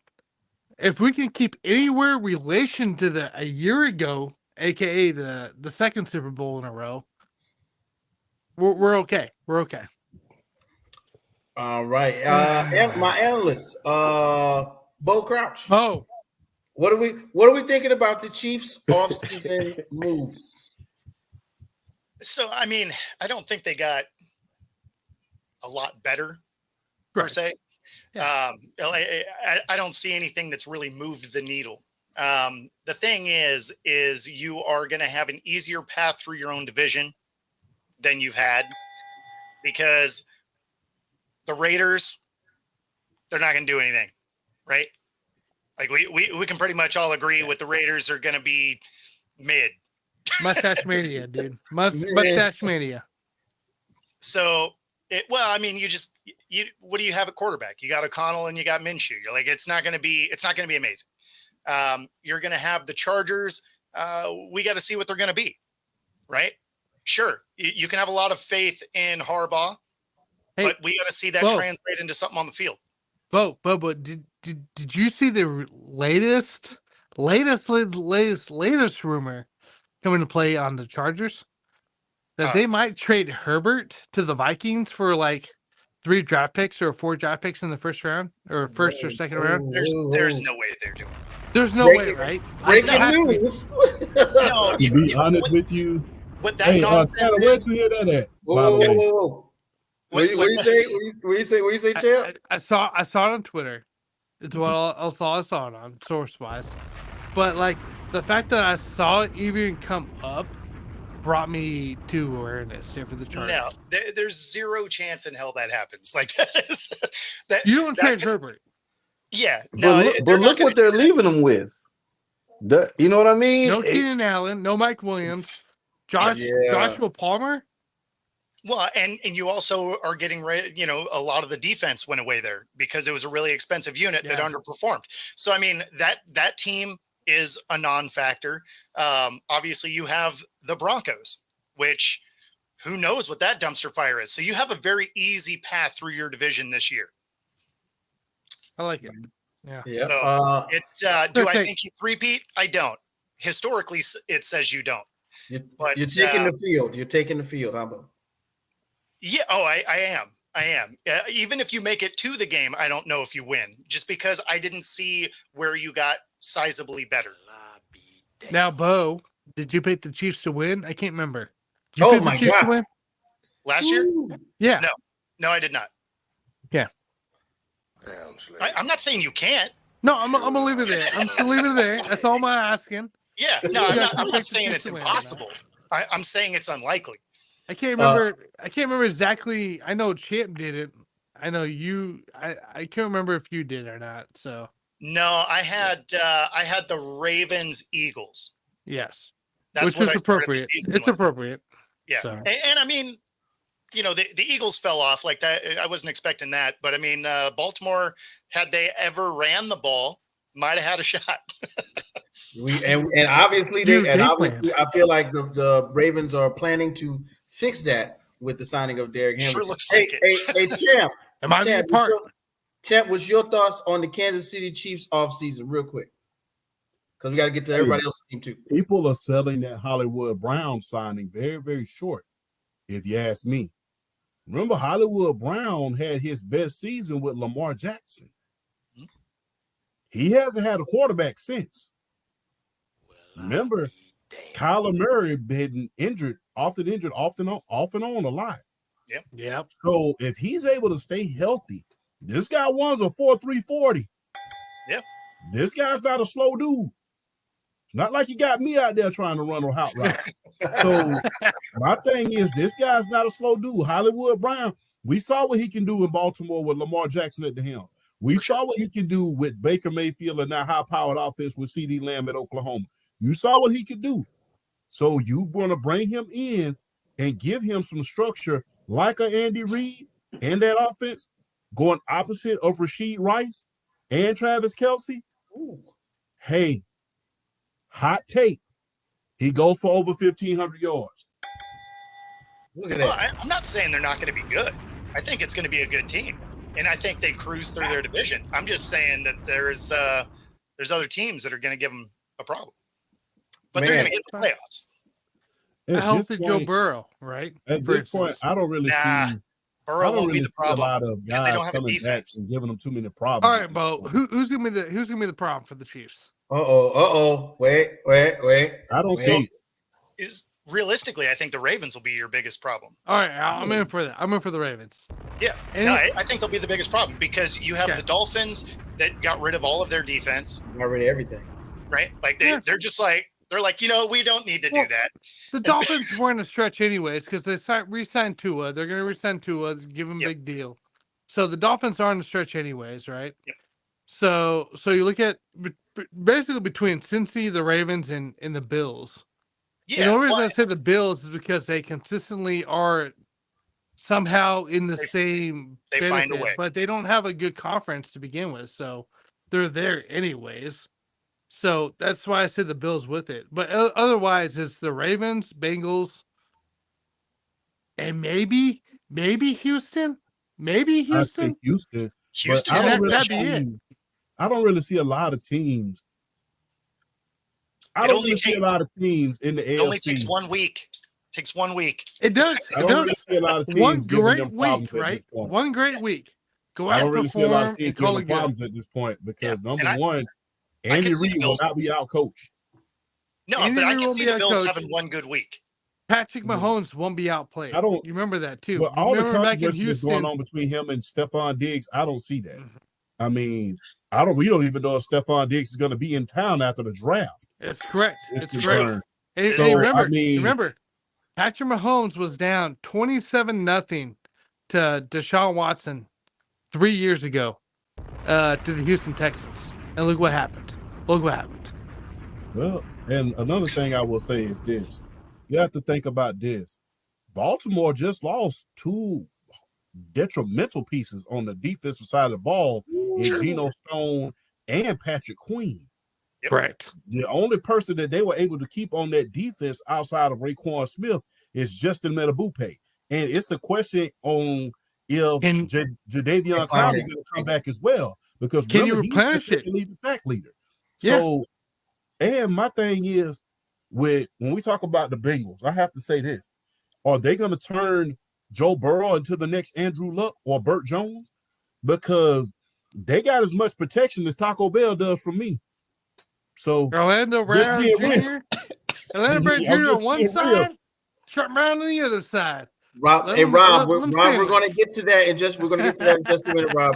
We got a lot to cover. We got a They lot don't to have cover. a lot of protection to protect Joe Burrow. So I mean, it's just a question of, hey, is he Not a going to lot. be able to come back, or is Josh and that's a huge if Joe Burrow gets hurt again? Uh-oh. Hey, does Josh Browning have enough in order to take them to a playoff game? He does. It's a lot Hey, guys, I think he does. So Hey, a guys, lot of hey, other guys. teams in the Hey, AFC guys. got a lot of question marks about them. You have Hey, guys. Cleveland. to Chris's point here in the comments, if they don't call holding calls ever on KC, they're not wrong. They will win. All right. So guys, we just went all the way around the world. This is what we're gonna do. We're gonna rein it back in. I love how that's why we're gonna have two of these. We're gonna have another one next week. Everybody watching, don't forget to like, share, subscribe. Rec Room Sports Podcast. Also, make sure you check us out on our network of podcasts with Let's Talk Sports. Make sure you type that in because we also do shows there with our guy Tanner Dawson and Bo Crouch and Undisputed World Champions on TikTok. So we're gonna reel it back in. Tanner, you want to hang out? You hanging or you want to keep going? I'm gonna hang out if you're willing for me to hang out here. Brother, you know you can put your feet up on my couch. All right. So this is what we're doing.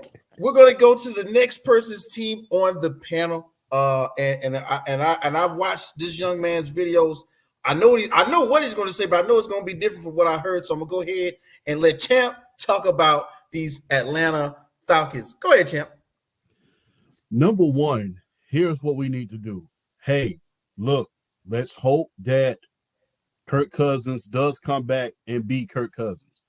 You went out and you got Darnell Mooney on the Chicago Bears.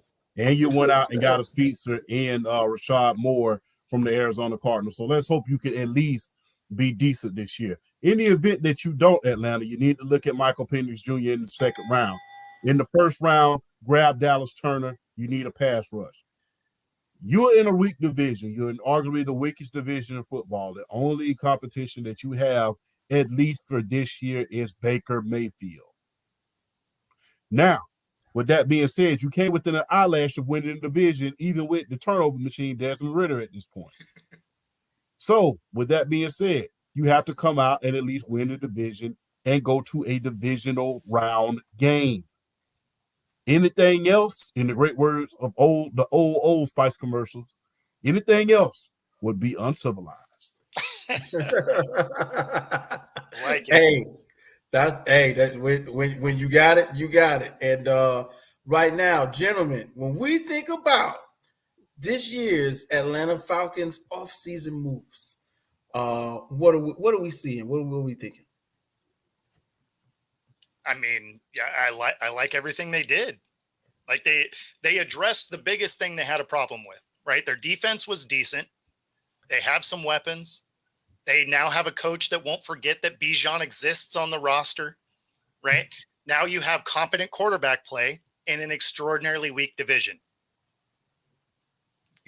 You're going to the playoffs. Like, that's barring some major injury or Kirk Cousins just straight forgetting how to play football. They, he's going to lead them into the playoffs. Now, Bo, like, let's not get carried with playoffs yet, right? Playoffs? We're not there yet, man. What are you talking we're about? Getting there. We're in competition for the playoffs. If you're predicting, if you're predicting they're going to win their division, what's a division winner do? No. Oh, who do you got winning the division? Baker Mayfield and Mike Evans coming back into play. Rashad White, as well as Chris Godwin. They're all returning, coming to play. You want some kind of painkillers or something? Bo, remember here. I realize this is silly, but it's true. They're the retaining division champs here, and I think they continue on from here. So I think Baker Mayfield does well. But I do love the Falcons' moves. They put in more competition than anybody else has in the past here, right? You got a number 2. You got a number 3, essentially, that part here. Maybe Kyle Pitts does something for once. Now that he's going to be not double teamed or anything like that. Not that he was, but maybe he does something. But here's the thing, like, the Falcons have weapons. There's no reason why they aren't in competition with it through week 17. There's no reason. Falcons, it's Baker Mayfield, and I never trust him to actually. It's not a Baker issue, dude. It's not a Baker issue. I promise you, Bo. It's not a Baker issue. Baker, Cousins, coming into the final weeks here. It's going to be exciting. That's either way here. But I don't think they're completely out of it. But I think the Bucs kind of got the upper hand. Wow. Okay. So, Jay, man, when you think about the Atlanta Falcons, and I hope Freeport Donnie's in here. Freeport, I hope you're still in the comment section. Donnie, tell us what you think about the Falcons. Jay, when you think about the Falcons' moves this offseason, bro, how you feel about that? They need a pass rush. I feel good about Kirk. I like that. Kirk is in Atlanta. I don't know why. It just seemed like he was kind of destined to be. It's a wife thing. When the wife says the wife's from Atlanta, so at some point in time, at some point in time when it was up on the board, like, hey, we're going to Atlanta. But on top of all the moves, what I would like to see, y'all pretty much touch on everything. Mm-hmm. I kind of want to see them. They got Mooney, but I want to see them try to get another wide receiver. Just another wide receiver in the draft. There's plenty of them. They don't have to, like go all out for one early in the draft. And just a pass rush. I'm talking about a dog. I'm talking about eat nails, you know what I'm saying? And get after the quarterback. They need a top flight pass rusher. That's it. I think that's the only thing that's missing right now from the Atlanta Falcons. Out of everything right now, even with all the improvement there's going to be made from this point in the draft, it has to be a pass rusher, a dog. I'm not talking about a flash in the pan to get 15 sacks and be out and say he don't like football no more. You understand what I'm saying? Aha. I'm talking about somebody that's gonna stay there and you know, no pictures in the draft. You know what I'm saying? We need no theatrics. We just need a guy to get after the quarterback and stay doing so. Now, you know, based on Rob's script comment here, you'll know that the NFL wants Kirk Cousins to win a game if they give him that midday Saturday game, because it's the only non-primetime game. Right, the only non-primetime. I definitely know about that. Shout out Bo for that one, and Rob there. Like, that's exactly what it is. Rob, I was about to say, Rob, please don't get us started back about Kansas City again. You missed that. Please go back and watch it. You just ran Kansas City. We're not getting back into it. We're not getting back into it. Yeah, okay. Yeah, I was going to say, I don't got time for that. Right. And listen, I am in agreement with Jay when I see that they at the moment they didn't sign Calais Campbell. Bud Dupree, you know, is out there in the wind, and technically, you know, those guys are both a little long in the tooth, so you would want to draft somebody to get out there in Atlanta. Of course, the biggest thing right now is Kirk Thuggins. You know what I'm saying? I really realized, you know, in my mind, like what worked well in Atlanta at the point in time before now was somebody just like their last winning quarterback, which, if y'all remember, he did go to the Super Bowl, but that kind of turned around on him. I think it's a duplicate of that time period for them, and I think that's exactly what they may want. Whit, let me ask you this here. Mm-hmm. Do you want a guy that brings you to the playoffs but not go any further? Do you want to bring you a guy that can't win in primetime, cannot win in the highlight of life coming to play? This is for me. This is not my team, but I know, Whit, it's not your team. It's the champs. To be honest with you, you got to ask yourself this: we haven't been because you brought up the whole Kirk Cousins thing. Yeah, I got to. I gotta give champions props. But is this just a like, hey, we're gonna win the regular season, and then we're gonna call it good kind of thing? Like, this is what it feels like. Well, the thing is, we haven't been in the playoffs in almost 10 years. I know where you've been at. I know where you've been at. To be honest with you, that's not Atlanta's culture. I'm aware where you've been at. Does this not feel like Kirk Cousins coming to play? Does not feel like make you playoff team, a competitive team, a Super Bowl capable team? No, I mean, I'm just going to be honest with you. I'm going to be very, very honest. I'm not going to be a delusional fan. My expectation is playoff. My thing is the Cowboys. Yes. No, by the way, I made a segment about that. But the thing is, I'm not going to be a delusional fan. I'm going to set my expectation realistically, because the thing is this: you still have to worry about the Eagles in that conference. You still have to worry about the San Francisco 49ers and their coaching and the coaching that they have. You still have to worry about a hell of a lot of other teams in the conference. You still have to worry about, I'm just going to go ahead and say it, you still have to worry about the Cowboys. You still have to worry about a hell of a lot of other teams in that conference in the NFC. Not to mention, you have to think about this as well. You got the battle within your own division. You have to battle the Saints every week. Their defense is no slouch. You have to battle the offense every other week with Tampa Bay. Their offense is no slouch. My thing is, we have all of these weapons, but at the same time, set realistic expectations. Yes, winning the division, going to a divisional playoff round. Hey, you haven't been in the playoffs since the Matt Ryan era ended. That's a good start. Hey, I like how you did that. I'm good with it. Depending on what pieces that you add next year and here on in, and the development of some of these rookies you have coming in, whether that be, Brandon Thomas, Dallas Turner, or so forth, depending on what you can build on from them, hey, keep it moving. But the thing is, the worst thing that you can do, even with this, is not Atlanta fans. I want you to, if you're watching this, I want you to realize this. This is not a situation where we're like the Los Angeles Rams were when they brought in Matthew Stafford. We're not that type of team. We're not a Super Bowl contender team at this point. So it's not like, we're trading in order to get a Matthew Stafford because we already have a made team to go to the Super Bowl. No, that's not the case. We're bringing him in to make the playoff. Even the owner said, hey, we're bringing him in to make the playoff. Be realistic. Don't be a delusional fan. That's the worst thing that you can do.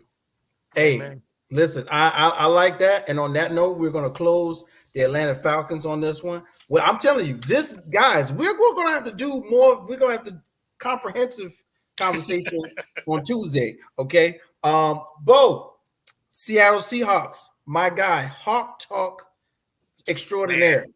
Please tell us what you think about your Seattle Seahawks this free agency season. Thank you. Yeah, so we're having a fire sale. Everything must go. That was one of those Sunday. So yeah, no, I mean, they signed a couple of guys you knew they were going to sign, right? Like Leonard Williams, you knew they were going to get him re-signed because they gave up a second and a fourth to go get him. There's no way you're going to have a half of your rental giving up that kind of draft stock. The fact that they let Wagner go, or really most of the defense, right? Like they got rid of a couple of safeties in Jamal Adams, which not a shock, but Quandre Diggs was a little bit of one, even though he was a big cap hit. But the thing was even though there were guys that looked good on paper on that defense, it's been a bottom 5 defense for the last, 3 to 5 years. Right. So it was an extraordinarily expensive defense, wildly underperforming. So they kicked a lot of those guys out of the room. They ended up getting rid of a couple of tight ends in Will Dissly and Parkinson. And so a lot of these things were just kind of, you knew they were coming because they had to get their cap issues under control. The defense was bad and expensive, which is a terrible combination. But they left a lot of the offense relatively untouched outside of some expensive pieces at tight end. So I like what they're doing. What I'm finding with the Seattle fan base is they got really protective, I guess is a good way to say, about Bobby Wagner and Quandre Diggs. But the thing is as much as I love Wagner, he's a tackling machine. One of the only guys that did tackle on the defense for us last year. He has become a liability in coverage. And so there's just some fundamental changes that had to happen with his defense. And so we'll see how it shakes out. Unfortunately, a lot of the guys that they've been signing are one year deals. So I don't know how good they feel about the guys they're bringing in. So we'll see. But as a rebuild, which is essentially what this is becoming, they're doing the things that they have to do to rebuild something. But what that does mean is I don't know that they're really a factor coming into this next year. Wow. We got a lot of comments coming in from the comment section. Don't forget, everybody, like, share, and subscribe. We're talking about our favorite teams right now. We did have Tanner go off the rails about the Kansas City Chiefs. We had our guy, Undisputed World Champ, basically tell us all about the Atlanta Falcons. We're talking Seattle Seahawks right now. And Bo, I love that comprehensive coverage of what's been going on. Yes, to a degree, some of us feel like it's a fire sale. Tanner, Champ, Jay, what do you guys think is going on with Seattle right now as they are making moves, going through some big changes, coaching changes, players out of the building? What are we thinking? Jay, let's start with you. What do we feel is happening with Seattle as we speak, bro? Man, they took my damn quarterback. I'm not understanding. It's just, oh man, why did I can't get off of that, man. That's the only thing. They took your quarterback, and then you got the quarterback for the defense, and you'll get to that next because we're talking about the Commanders. But go ahead. It hurt. It really hurt. I Hey, mean, we their gave you a moves. donut and some Big Red for him. They Right, did. They did. right, and a couple quarters. Somebody gonna get locked up. So yeah, it. I don't know with this the moves that they made. I mean, with the Leonard Williams signing, it kind of helped out. With the defense bolstering up. I mean, they traded for him. You would hope that same sort of deal like Montez Sweat going to the Bears. You're like, okay, what are they doing here? They're not. Are they going to keep him? Whatever the case may be, they kept him, signed him to a longer term deal. It's just I don't know. I'm thinking Sam Howell is going to be the quarterback of this team, man. I'm sorry. Oh, Gino is going to lose his job to Sam. I'm telling you, Sam Howell. Yes, Sam Howell is going to be the starter. Gino? wow. Watch. Uncle Gino is not proud of you for that. He's gonna. Sam Howell's there to take the job. I'm serious. Sam Howell was there to take the job. This is not a move. The job, dude. Look, Gino would have been gone a long time ago if they didn't have a better option. Yeah, he pretty much rode his way out the door. Got hurt a couple times. They're like, hey, they throw whoever out there. Oh shit, we gotta throw Gino back out there. That was pretty much the case. Now you actually have a serviceable quarterback who can really take the job. I really think so. Sam Howell looks like, I'm telling you, watch. I'm telling you, this dude, for him being the scapegoat out of Washington, that they gave him too much to deal with, man. They gave him they gave him your playbook, Tanner, and was like, yo, make it work. Make it happen. 2 games, 4, whatever. How many games you play?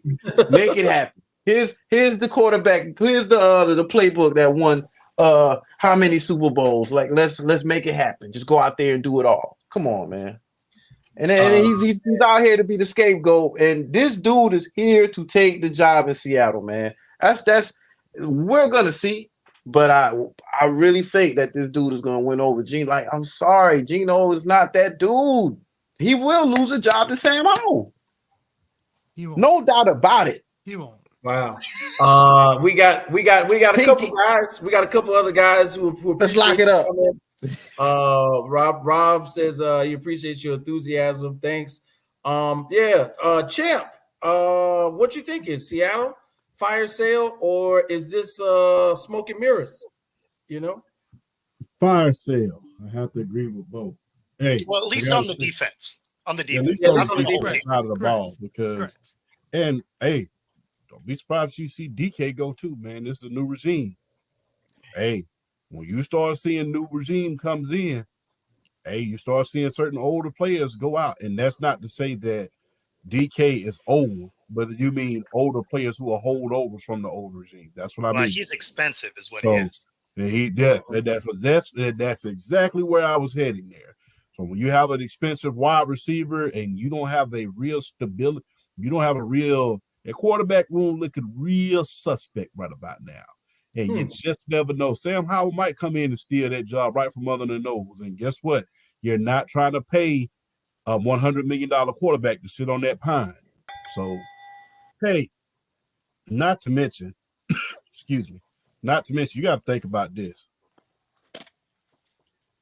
This coach just led the Baltimore Ravens to the #1 defense, arguably of all time. Yep. So you got to think about the players that he wants. Exactly. You got to think about the players that he's trying to get. You got to think about the quarterback that he's looking for. You got to think about the running backs that he's looking for. You got to think about, is he looking? Because he didn't have any type of diva type of wide receivers in Baltimore at this point. Odell Beckham is not the same Odell Beckham that we saw when he was in New York City. So you got to ask yourself, is he gonna deal too much with DK Metcalf's antics at a certain point? And if the answer is no, you may find him up out of there. Yeah, I mean, I was talking about that last year, is because of all of his, especially the penalties, the unforced errors. Those are the things that get you moved out of town. Mm-hmm. And you can still get a lot of trade value for him.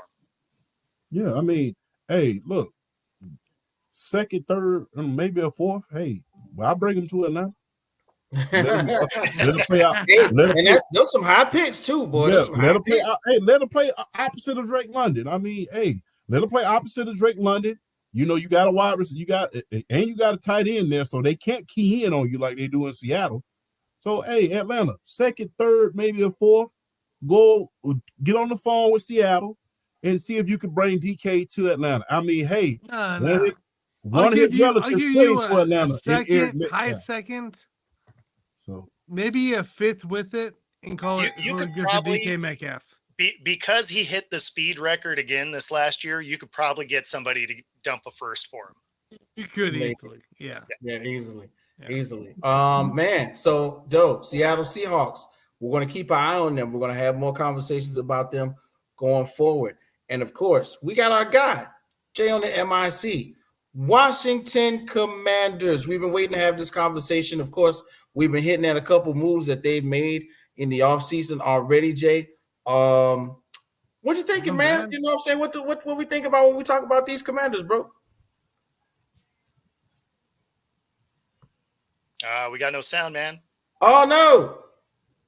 Nah, I'm looking at my favorite running back, my favorite fantasy running back of all time. I would say Austin Eckler. Oh my gosh, I'm so excited that we got him on the cheap. Which I think we're at like 19 guys right now that we just brought in. Kind of hard to keep up with. So I'm gonna start with coaching staff. I really think getting Anthony Lynn as a running backs coach or running game coordinator or whatever they're gonna call him. Man, see, here we are starting the F. Really? Like the hate already, right? Right. Hey, man, just what? Just wait. I hate the fact that we traded Sam, man. I hate it.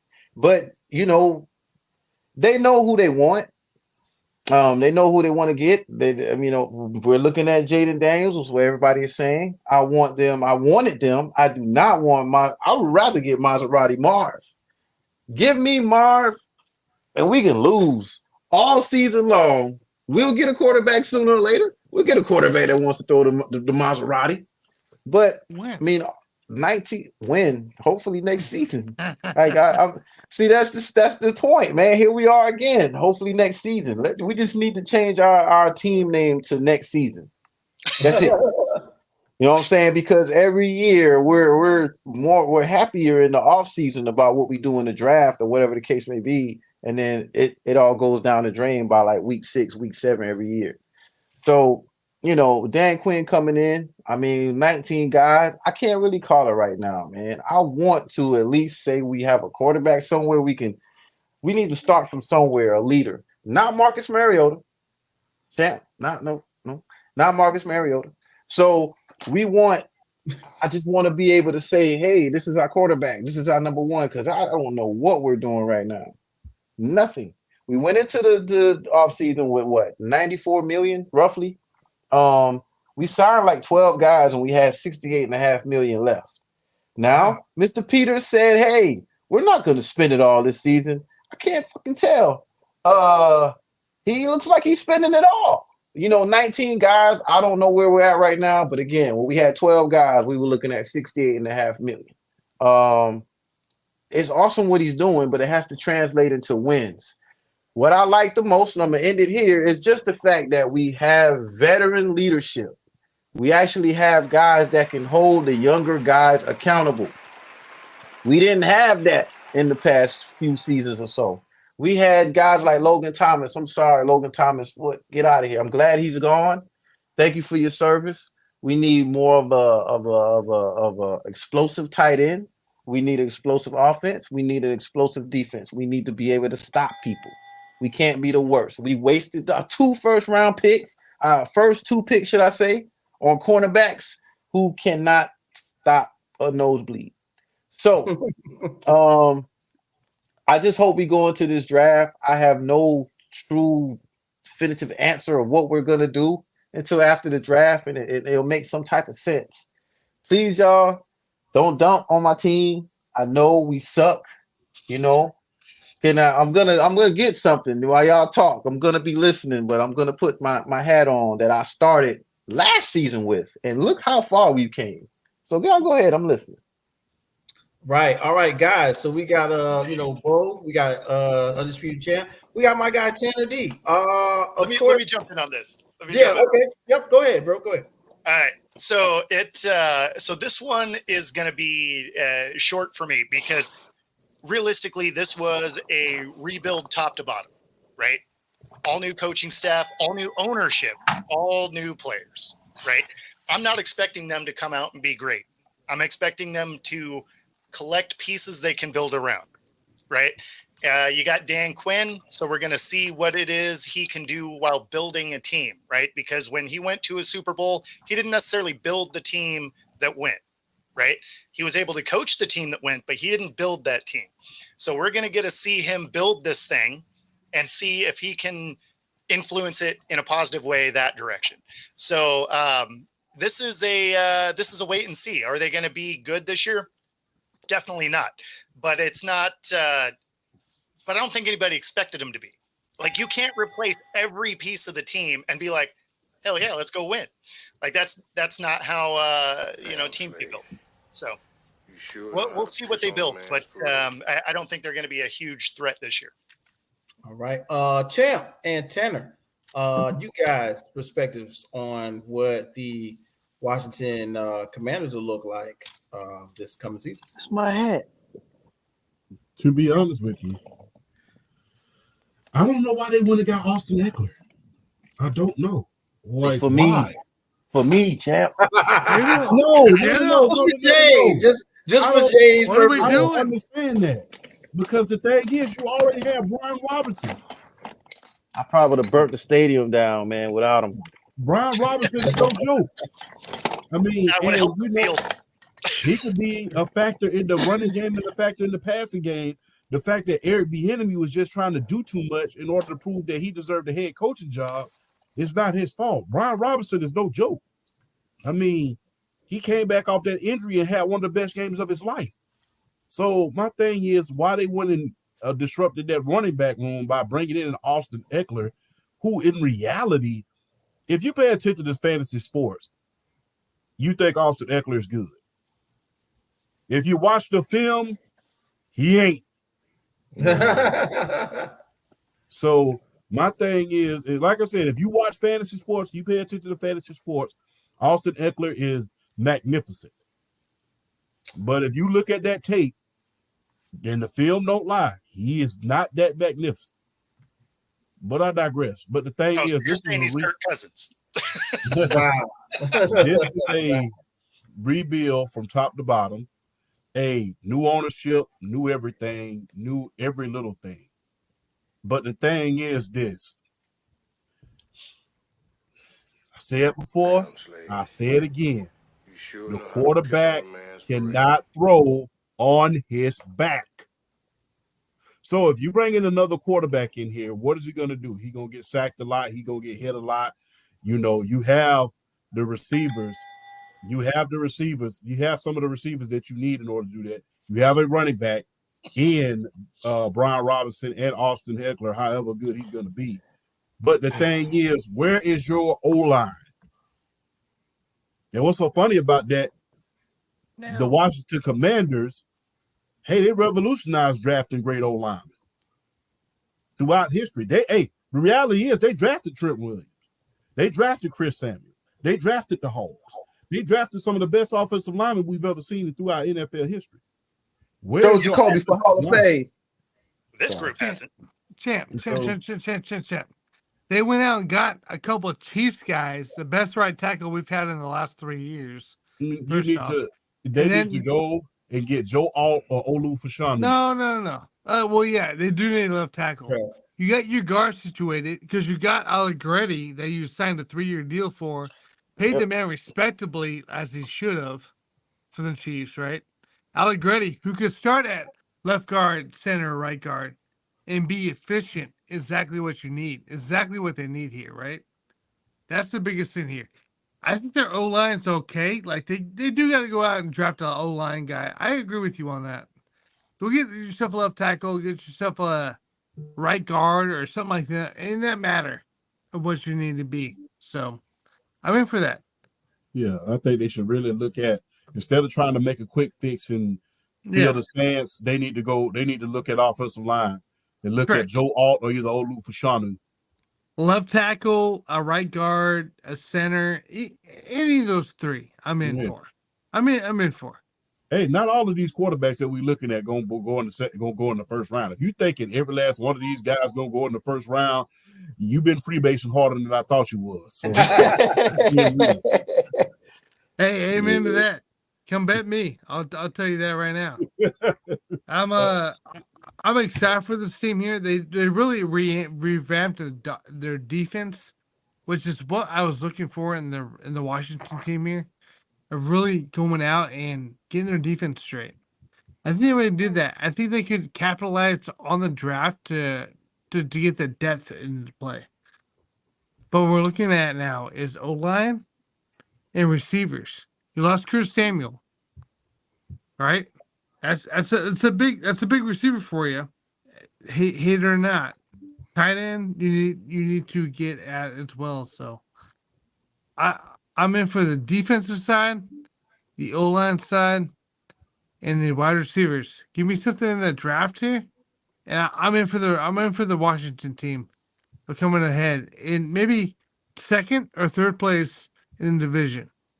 Wow. Hey, listen, I love where this is going, guys. I love where this is going. Jay, you should, we put a little respect on the Commanders. You see this hat? You see this hat? Look at this hat. Oh yeah, Rich McClellan. Yeah, that didn't work out like we wanted it to. But we do have, like everybody said, I think everybody pretty much said the same thing. We're not expecting much now, but great things are on the horizon for the Washington Commanders, especially with that big purse that we got going on. Chris says, "Burn it." Don't worry, hey. Chris. It's gone. As soon as we go make it in the playoffs, I'm gonna burn it. All right, can't burn it now. So this is what I was waiting on. I wanted to talk a little bit about me because I really don't get excited about my team too often when we talk about the Pittsburgh Steelers. But I'm gonna do it just a little bit. So here I go. All right, ladies and gentlemen, I'm gonna talk about the Pittsburgh Steelers. So I don't know if you know, but in the past, the Pittsburgh Steelers don't really spend no money. They don't really spend no money. You know what I'm saying? We got players on the team. They could go places. They could do things. But we normally somehow figure out a way to get the defense structured well to do what they do and maintain our guy, Coach Tomlin, in that 10-win, 11-win range. And that's what we're known for. But this year we did something different, and I am so thankful for Amir Khan right now. So first off, let's say this. We got Russell Wilson for a bag of nickels and $1.99, the $9.99 coupon for Krispy Kreme when the hot and ready sign on. Okay. Right now, basically, the Denver Broncos are paying Russell Wilson $35 million and some change. We are getting them for the veteran million of $1.37 million, if I'm not mistaken. And I love it. And the thing is, Russell Wilson did, if I'm not, I think it was like 26 touchdowns last season and 8 interceptions. Awesome. He was not bad, but due to his contract, the way his contract was structured, they sat him down in the place of somebody who I really don't care about to run the Broncos. So it's not like we got a slouch. And then we love defense. We got Patrick Queen, one of the main tacklers from us. Once again, if y'all remember, I said inside of the division, we normally don't do. They don't. The old heads don't like that. You move to another team in the division, we'll crucify you. But Patrick Queen, look right there, and if I'm not mistaken, he and what's my guy, Des Elliott. Des Elliott was like, "Why did you sign with Pittsburgh?" And they pointed at the logo and said, this is known. They're known for winning champions. So we got a safety. We got our linebacker. So we got tackling. We're going to have some help because we normally get gashed through the middle somehow, some way with our defense. So we got that. And then the drop of the year, of course, was what was going to happen with Justin Fields. Oh, Justin Fields going to go to Atlanta. Oh, he's going to go to Minnesota. Wrong. Everybody was wrong. Okay. We got Justin Fields for a 6th-round pick, which could conditionally turn to a 4th. Hey, Jay, do me a favor. While I'm talking, hit the comments because I want to see what they're saying too. And it's crazy because, low key, everybody else was going, hey, what are we going to trade Justin Fields for? And for some odd reason, and I talked to Jay about this, I said I think that the Chicago Bears pulled the trigger too late. That's why it's a 6th-round pick. That's why it's conditionally a 4th-round pick. When Atlanta was like, look, we'll give you 2 seconds, unlimited pass to Magic City, you can park your car in the front. They didn't take it. They said, no, we'll wait. But that wasn't good enough. So somehow, some way, you slide all the way down to the Yinzer State of Pittsburgh, and we said, man, we got you. Coach T, you know how Coach T do. The standard is the standard. I ain't giving you nothing for him. That's what he did. I ain't giving you no 1st, but I got you. I got you a 6th or possibly a 4th. And you know what? I'm going to keep it real with you as a Steeler fan, and I'm not going to get too in-depth because I want to hear what everybody else has to say. I want Justin Fields to sit and watch Russell Wilson. Not going to lie to you. I want him to get in that quarterback room. I want him to watch somebody who's a consummate professional. I want him to watch somebody who's won a Super Bowl before. I want him to watch somebody that has dealt with adversity. I want him to watch somebody that has played behind an offensive line where he had to, patch things together and figure out how to win games. And I want him to go, man, that's how you be a quarterback. And then Russ can go play in, I don't know, Indianapolis, Denver, not Denver, of course, New Orleans, somewhere that may need a quarterback in a year. But then Justin Fields will get the gist of how to do it or how we want it done in Pittsburgh. So once again, I think we did some really good things. Amir Khan, chef's kiss, Amir Khan. Fleece. If y'all look up the definition of fleecing, okay, Amir Khan fleeced the Chicago Bears, but they didn't know. But don't get me wrong. I think that I would love to see Justin Fields on the field in Pittsburgh, but I want to see him in a minimum range. Let's just see him come in for a couple of plays. I think Bo mentioned earlier what they did in New Orleans and have them some set plays. But other than that, I love what we did in Pittsburgh, and I'm going to let the panel tell me what they think of the moves thus far. And hold on, wait, I got to do. I'll be right back. Go, continue, guys. Continue. I'll be right here. Hold on. Well, I don't have a lot I got to add because I talked about it at the beginning of the show. I do think it's a good scenario for Russ. And then, Fields isn't going to get the 51% probably. So it remains a 6th-round pick. And I think that the Bears, they waited too long, right? Like they mishandled it because they're the Bears. So that's what they do. That's it. Right. Okay. Gotcha. Anybody else want to talk about what the Steelers did so far? Hey, I will say this. You heard me say it on your show first, Kay. There was no big difference. The only difference between the Atlanta Falcons and the Pittsburgh Steelers last year was coaching.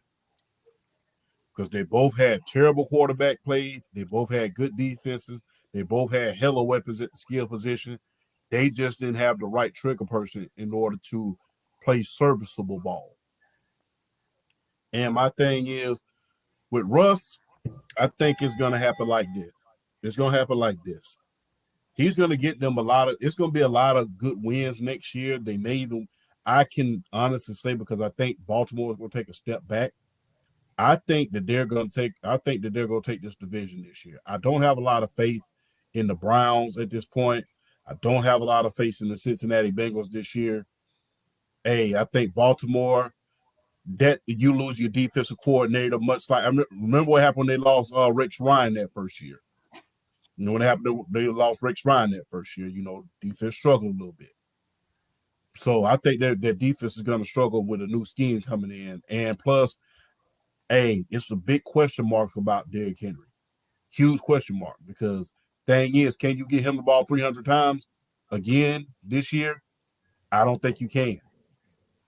And how far are they going to be able? How much production are you going to be able to get out of him with him splitting carries with Lamar Jackson at this point?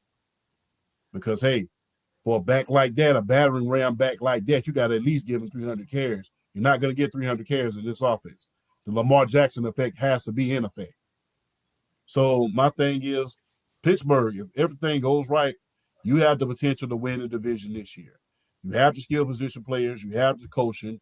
You have a competent quarterback at this point. You just added a great defensive player to an already great defense. And you have a two-back system. And last time we seen Russ with a good running back or two, last time we seen that, he led the team to 12-4. Last time we seen that. So I mean, and now you have two good ones. Najee Harris, Ty Warren. So you don't have to go out there and play hero ball like you necessarily did in Denver. And that's probably why he failed in Denver, because he was asked to be the savior. He's not asked to be the savior here. You just got to come in and be decent. Champ. Wow. You just said you just said Najee Harris is a savior, is a running back that they can depend on.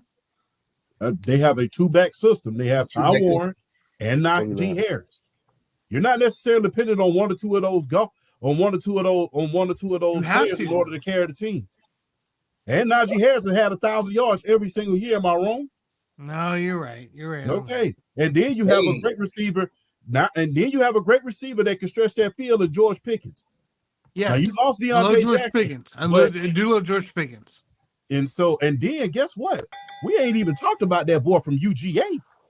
My man, big Darnell Washington. We waiting on Washington. So guess what? Waiting on Patience is there. Patience is there. And guess who used to be what used to be the safety net for Russell back in Seattle? Oh man, he's tight end. Tight ends, baby. So can you imagine the mismatches that's gonna happen up in Pittsburgh?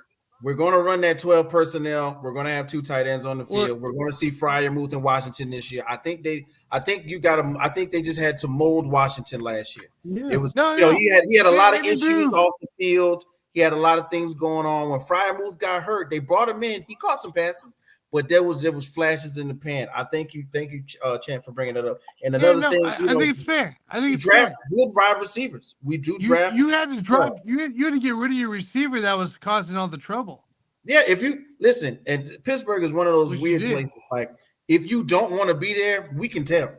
Okay, if you don't want to be there, we can. The front office can tell. The coaching staff can tell.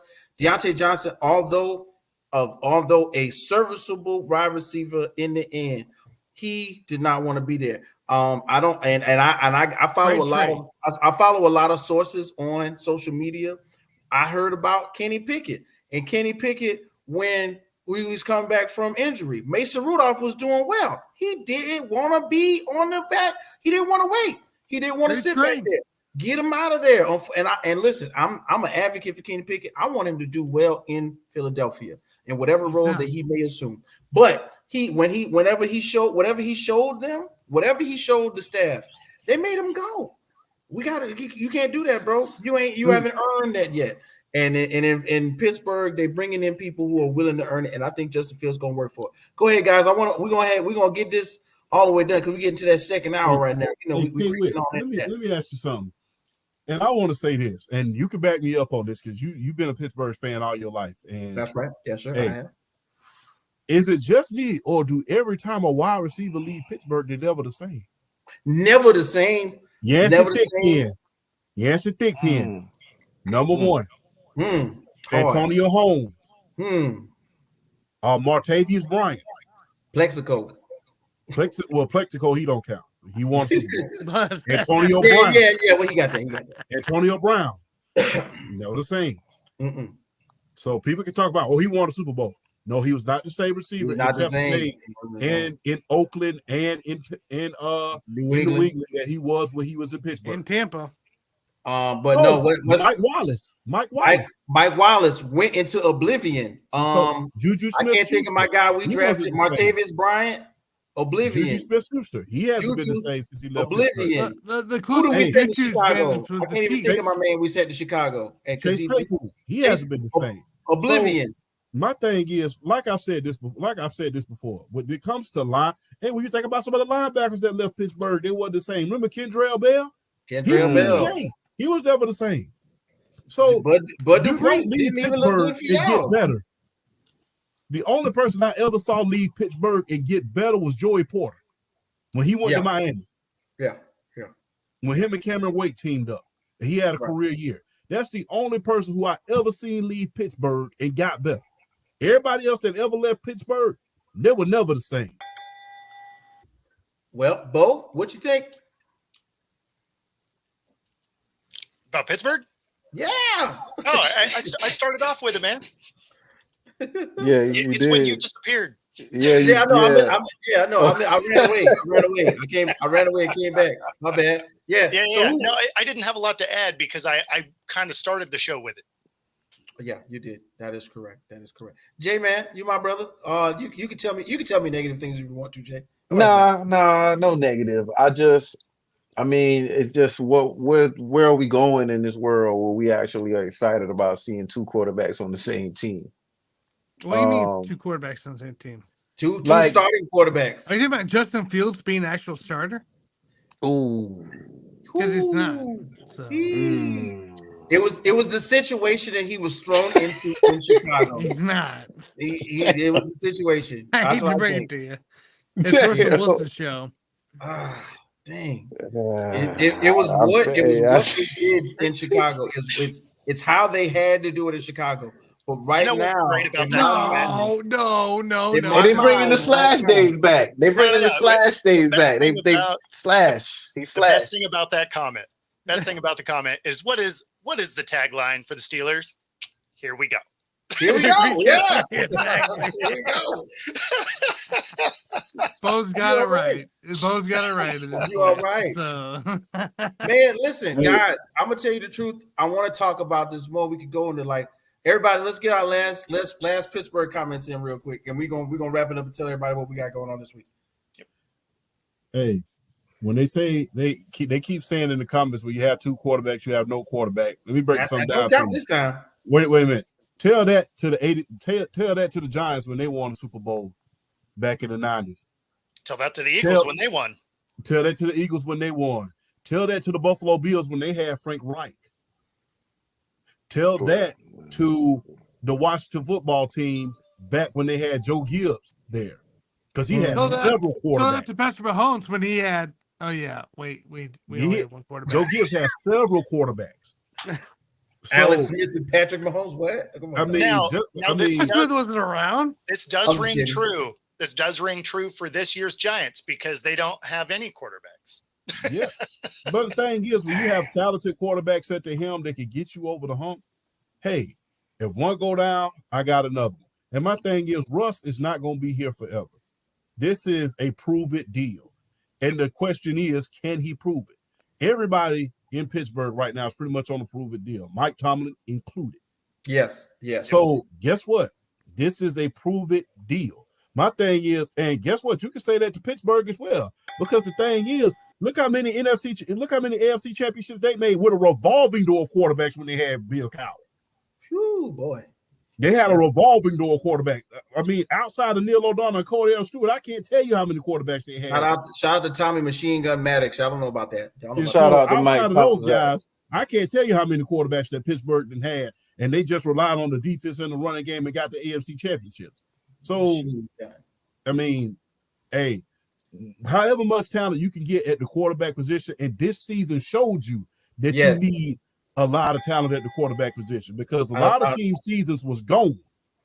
They was gone. Man, so I was definitely about to say that. I was going to say that. Miss Stokely's not going to be happy about that.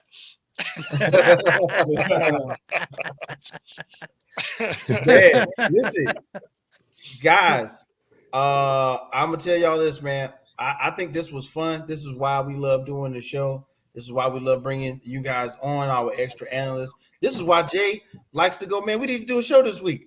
And Tanner, I really appreciate it. How about this? Tanner, what you got going on for the rest of the week? Tell the people what you're doing, man. Yeah, guys, we got so Basement Brew Fantasy Football I'm editing for now. And we got some good stuff dropping. We had a good stuff dropped this morning. Talk about Marquise Brown, talk about Keenan Allen with the Bears now, as well as Kevin Ridley with the Titans. And then next up, come Friday morning, you get more of a fantasy football breakdown. Yes, fantasy football. It's still going on.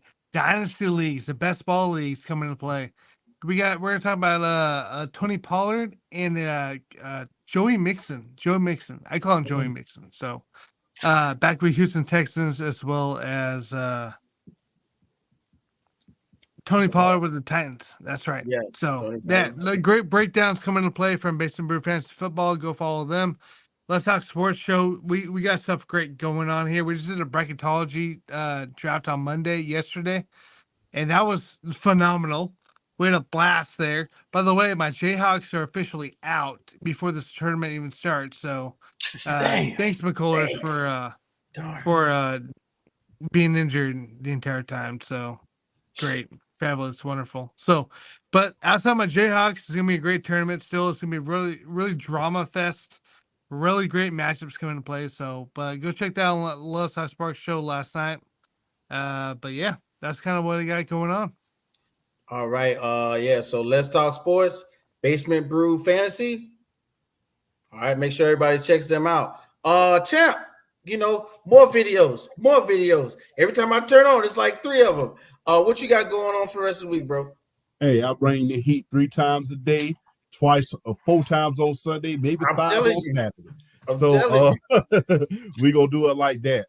Hey, tomorrow night, more than likely, I will be on Brandon from the Blocks podcast, the Throwdown, Wednesday's basketball podcast. Shout out to the chat. Thursday, What's the Word podcast, my main man, Hot Take Kenny, and my sister Maria. And Friday, the PSP podcast. Hey, every Friday at 9. Check it out, man. Hell of a show that he produces every single Friday. We have fun every Friday. Shout out to PSP, by the way, man. Yes, definitely. Right here. That's what's up. What's in tail for this Friday, dude? Huh? What's in tail for this Friday? What are we looking forward to? I don't know. I'm not the host of that show. Show. My show doesn't come back until April 1st. So okay. I was just curious to see if you knew the heads up on it. So gotcha. That's my guy PSP's show. Hey, check out that show. Check out PSP's show, and not to mention, like I said, check out Brandon from the Block and What's the Word podcast as well. A lot of hot takes with my man Hot Take Kenny. But hey, PSP's podcast and Brandon from the Blocks podcast, check out those 2 shows. You will be in for a treat when you watch those shows. It can get real. It's real good, man. That's what's up. Hey, my guy, Football Talk with Bo. I know you're in transition right now, my brother. So I once again, I appreciate you joining us.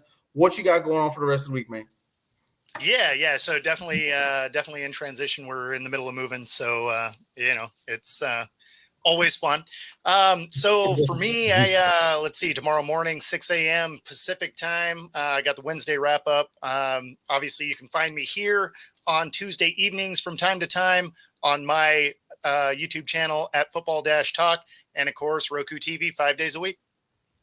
All right. And Jay, man, I don't know if everybody, we was on the other show, Jay. We were talking about your adventures in lighting and your dynamic structure restructuring. Other show? Yeah. What other show you guys on? Jay's on other shows with us too. So Jay, what you got going on? Yeah. I thought you were talking about the after hour thing. Yeah, that too. Oh, yeah. Yeah, it's a different network. I think it's called OnlyFans. Late night with Jay.